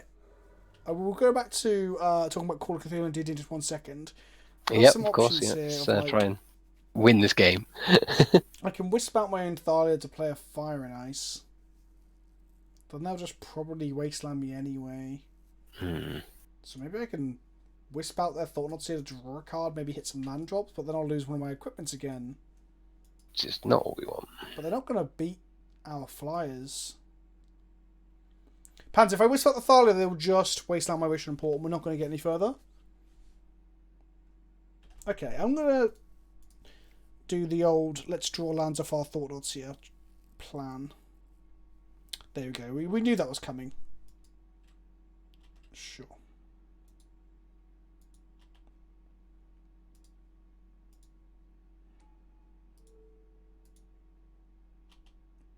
So that's gone into our next turn. We drew a vial. Sounds not great. We can play it though, I guess. Yeah. Cleric, another flyer. Yeah. Guess just play our flyers. They can have our equipment if we can just slam in for a bunch of damage, right? Yeah. I mean, that's 8. And then they hit 8 in the air next turn. So, yeah, I've had mismatching vials for about 4 years or whatever it's been now. And I'm not changing them. However, I was looking at prices today. I might sell my Caracases and sell my current Richardson ports to actually get the better art ones. I prefer the old art ports and I prefer the new extended art box topper Caracases. Okay. I mean, if we're talking old school, I prefer just the English version of this because Emily Dixon's quote was pretty cool. They have scooped it up. Nice. So that went pretty well. So yeah, okay. So you're on that very up. So were you guys just growing tired with D&D, or like what level were you when you stopped playing D&D? Well, so D&D. We just we finished. Curse of Strahd. Right. Okay. Which went on for like 6 months, so that was a bit of an epic one. So I think like a sense of like take a break, chill out. Yeah, that's fair. And that one it went catastrophically bad. Not as badly as Tomb of Annihilation did, but. Oh really? What fucked up for Tomb of Annihilation for you? And by the way, everyone in chat, like, let us know if these are campaigns that you like plan to play soon, because we're probably going to discuss minor spoilers, and we'll try and be a bit more careful. But ultimately, I assume most people don't give too much of a fuck. Ustinius says, like, God, I hate Curse of Strahd. I've bought Tomb of Annihilation, so we're going to be playing Tomb of Annihilation. So I've got 2 sessions coming out. One where Stefan gets involved, and then one where like 4 of the party are away. So it's going to be Steph and my wife and 2 of the other party who are going to do a murder mystery. Actually, I'm going to steal one of the Penny Arcade things from PAX a little while ago, where they go to a murder mystery party. It's like a one shot for an evening. Yeah. I won't talk about that anymore because Steph can hiff downstairs. I don't want to do anything for her. And then we come back, and all of them, whether it's 6 or 5, are going to go into the jungles of Chult. But I'm going to redo Chult to be like technologically advanced and a rich, vibrant culture, and not this fucking, I don't know, approximation of African stereotypes or whatever it is, Yeah, get some Afrofuturism in there and jazz it up a bit. I'm just thinking, if it's such a rich port town, there's going to be like an airship docked which I need to figure out if they try and go on the airship, how I navigate them away from the airship. I'm going to make it the airship can't go over the jungles of Chult because the jungle's so thick they can't fly over it properly in any meaningful way that puts you close to it. You have to fly really high up. I also say like pterodactyls and pterodactyl men. The pterodactyl men are violent and so on. So Well, this was one of the things that happened to my group. So in order to give them like a more effective way to travel, I gave them all sort of like a boon, and one of the ones for Jade's character, who was a druid, was the ability to transform into a bird, like a rock, to like fly everybody around. right. And the first time that they did this, they were like flying over the jungle canopy, and they were trying to work out where to go, and they couldn't see into the jungle canopy, so they had to keep like going down. And then there was one point where they got attacked by a dragon that just like leapt out of the jungle, like a whale jumping out of the water, and yeah, they had a quite exciting, thrilling fight doing that. So it's that was quite fun. So but you yes. gave them the ability to fly as a bird. That Yeah. seems like. Well, I guess the druids can get that anyway. Another one. But that Yeah, seems exactly. The druids at some point the druids can do that, and it was just cool. But I limited it by they could only fly for a certain amount of time, and they had to know where they were going. I was going to say, because that sounds like a way to really circumvent the whole Chult being an absolute pain in the ass to be around sort of thing. Yeah, well, it is. So, but yeah, what happened to them was that they ended up, they got into the Yuan-Ti temple thing, See you later, Ralph. and Another one. what happened? Okay, so yeah, Tom got captured and sacrificed. Jade had a perfect opportunity to save him and missed it, and then they tried to like sneak his body out and basically tried to sneak around the temple without getting caught, and Jade turned invisible and then got knocked unconscious by a snake, but she was still invisible because she had a Lord of the Rings-esque magic ring which made her permanently invisible as long as she had it on. So when she fell unconscious, it stayed on. So she was unconscious and invisible, and they couldn't find her. And eventually they did find her. Trackers or detect magic or anything? No, none of that. So, and she ended up basically. What happened? They ended up basically in a cupboard full of like an armory, like a single room, an armory Another one. with a skeletal snake that basically just killed them all before they could escape. It was a bit of a farce. But A Hey. cupboard? Yeah. Why a cupboard? I don't know, because it just had that was all it did. It was like, yeah.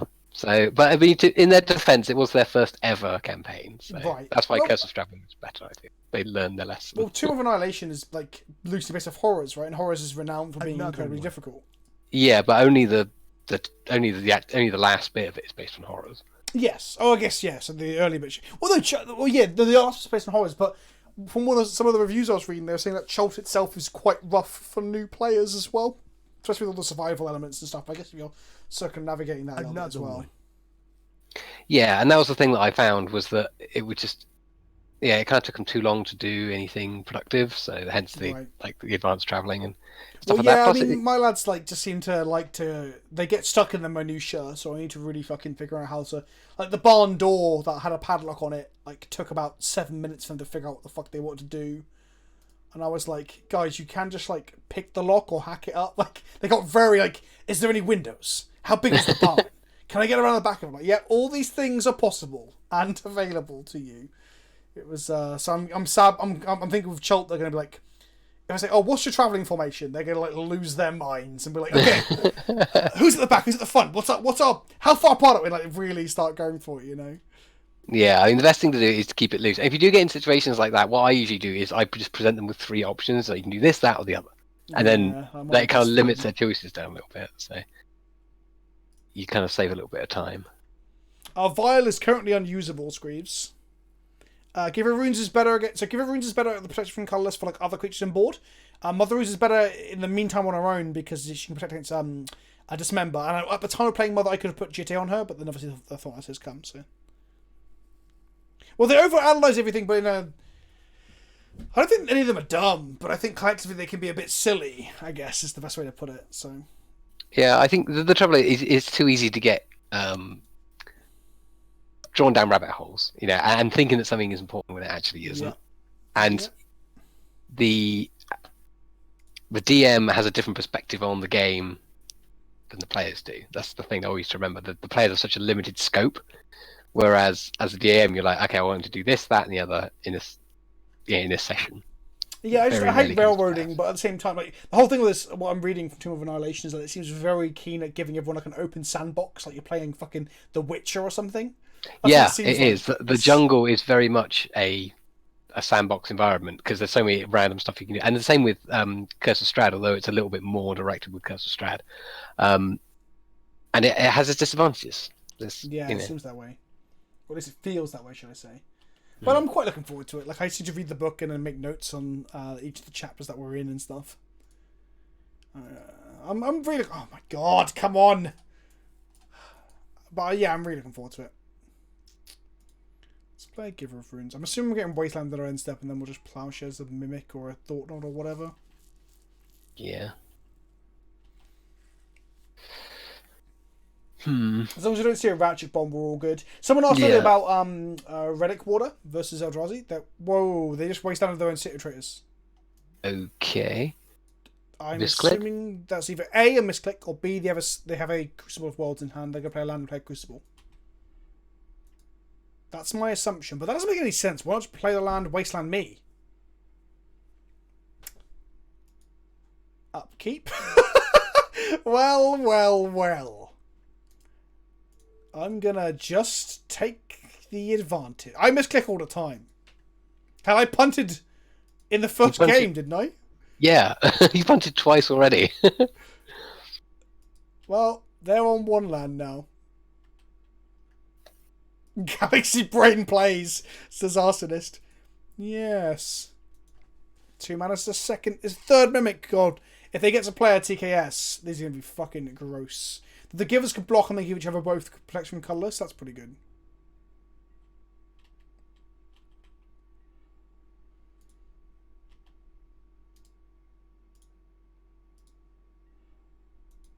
Okay.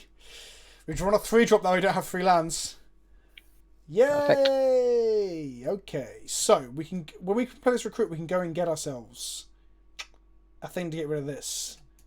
So do we want to keep up 2 removal spells, or do we want to play a second vial? We keep no, we've got 3 mother type creatures in play. I'm going to play a second vial.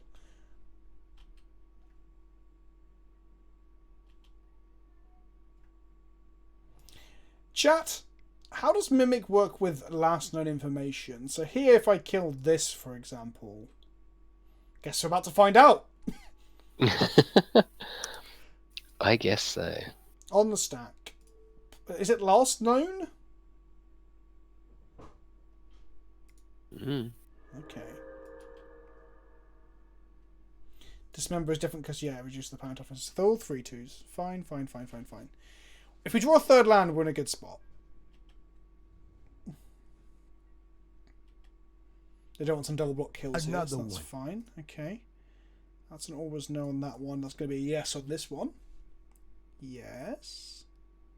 Okay. Oh, baby. Thing is, I don't even know if I care about turning my vials on right now. But if they play a TKS, I'm going to feel very sad about all this, aren't I? So... Yeah.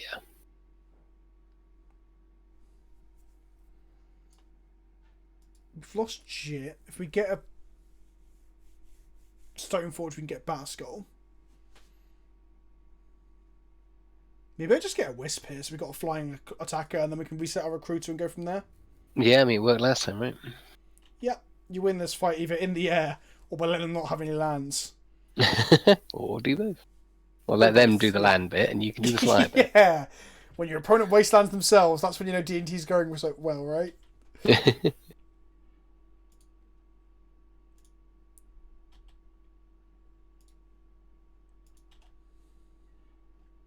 Palace Jailer A. Well, I guess I'm just gonna Flicker Wisp my recruiter.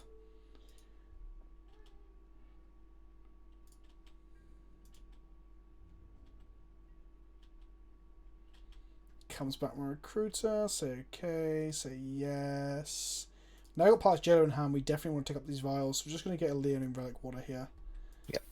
It's all coming up, Kenobi, Robert! It's all coming up, Kenobi! Next time we can go Relic Water, the Spyglass, activate Aether, put a 4-drop in, Path something, Love Life, Bada bing, bada boom. Wouldn't mind drawing a Wasteland. Oh, we want to turn off all yields. Because I'm about to say yes to that one, aren't I? Turn off all yields.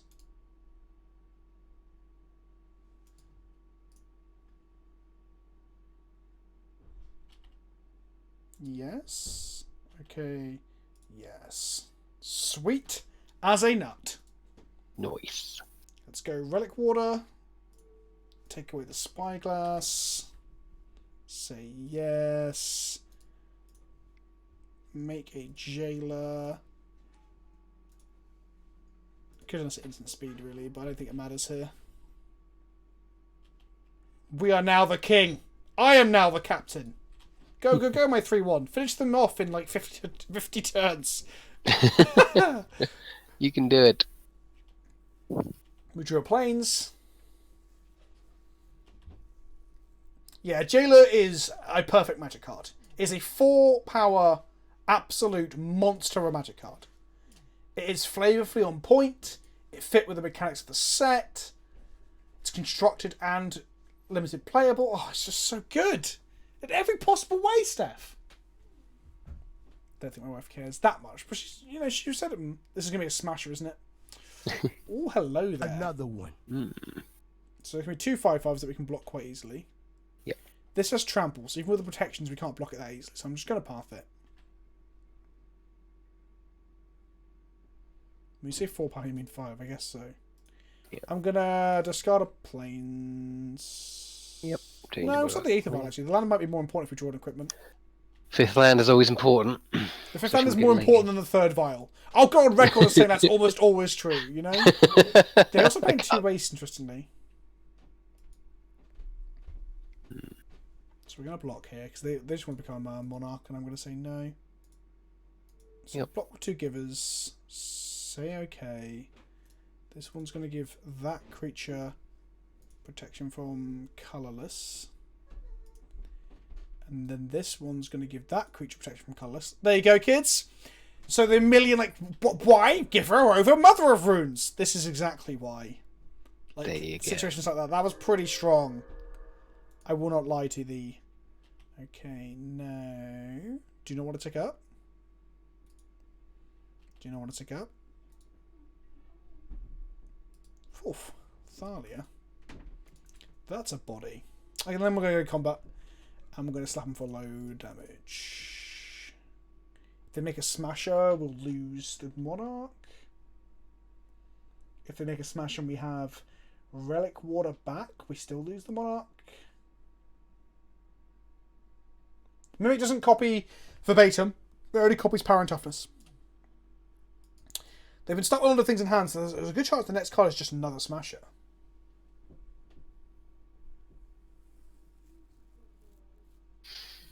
Do we block it down and kill it? Yeah.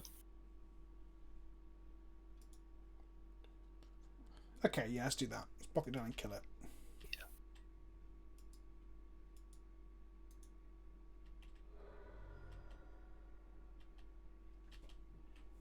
You draw a port. Well, hurrah!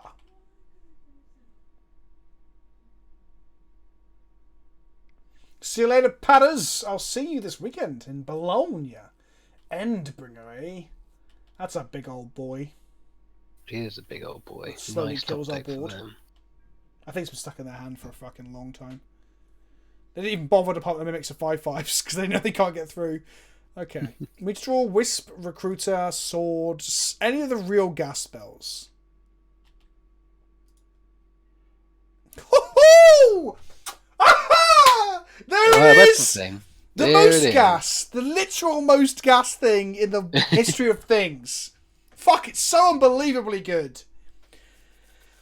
Woo! Okay, so we can do like things like recruiter chains here, but actually I think I'll just flick away my Palace Jailer and take away the Endbringer. That's probably what I have to do. I think that's 100% the best thing to do. We can... I'm trying to think if there's any other options. Not really. I guess we can attack with our Wisp and untap our Wisp. Meh. Like, I mean, what's that really going to do? Well, it gives us more blockers, I guess. Yeah, I mean, that's but better than just hard cost. Yeah, I think we just do that. Like, there's nothing yeah, I else mean, to just do. close them out. They can't do anything with that. With the, I think he's gone. We can give some protection from colours to get through, but again, it's like a 2/2, so it's not changing the clock hugely. And then we're gonna not reset the wisp because that will take the recruit out the next turn. We can't get another wisp Schultz because it means that it comes back at end of turn.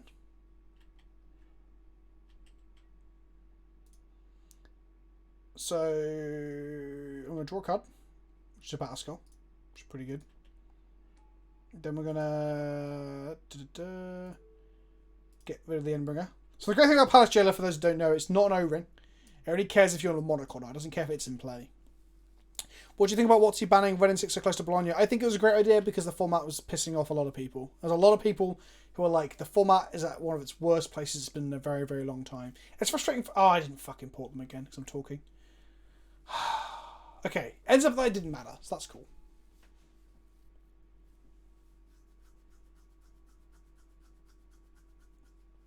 So we're going to get 3 5/5s, and then they're going to scoop it up! Fucking get out of here with your Eldrazi! I did win with Eldrazi earlier, because the Leading Arbiter deck, that was the Eldrazi deck. Deck was pretty good. At that point, because it's almost 10 o'clock, and me and Mum need to go talk about D&D and other things, and do some other bits and bobs, I think we'll call it a night. I played a couple of games of Crab. Crab fucking... It sucks. Crab needs refinement. Because it was a very unrefined drunken list, apparently. Yes. And then we went 2-1 so far with this D&T list. There'll be some gameplay of White Poison on the channel tomorrow. There'll be this stream VOD on Wednesday over on the channel as well. There's currently a video showing off the what do you call it? The Secret Lair. Secret Lair. That's the one. Thanks, Rob. You're here to catch me when I fall. Why do we fall, Master Bruce? To pick ourselves up again. Land, pick ourselves up.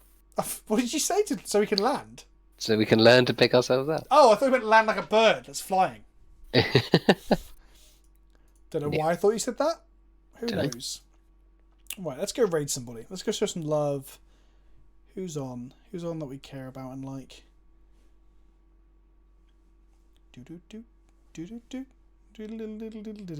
We're gonna raid search. When you get in there, kids, don't forget. Use your toots. Do your hashtag toot. Raid my arsehole, daddy, says Johnny Fishhands. Fishhands, I've been waiting for you to say that for a long, long time, and now I've got a hulking erection. What have you done? My dick is so hard. Right, and don't so forget green, to apparently. do this. That was fun to hang out, chat about Secret Lair, play some Modern, play some Legacy. The Modern wasn't so fun, but that's because our deck was a fucking pile. We need to refine that. Yeah, there may be another random stream on Tuesday or Wednesday with some Legacy where I'm practicing for Bologna, so I might just live stream it anyway. But keep an eye on Twitter for that. Follow me over on twitter.com/PleasantKenobi. In the meantime, let's go show some love to Serge Jaeger, who is our resident Canadian Highlander and judge over on the Lonely Really Run network, as they call themselves. So let's go ahead and raid Serge. And make sure you fucking do some tooting, you bastards. If you ain't tooting, are you really uting? That's the term that kids use, isn't it? No idea. Rob, you're not that old. Isn't it the kayfabe that you're the same age as me? Is that like... Yeah, you know? You're 21, right?